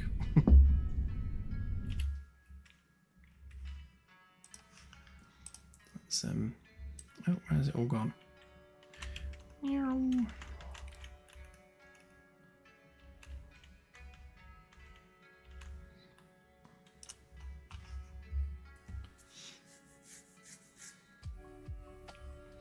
Let's go back to Big Me again, shall we?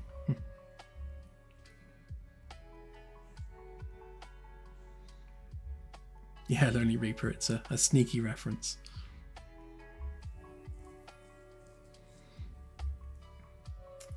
Thank you, Firstus, I appreciate it. Okay, thank you everyone. Have a good week ahead, and I shall see you all on Wednesday. So, have a good one, and bye for now.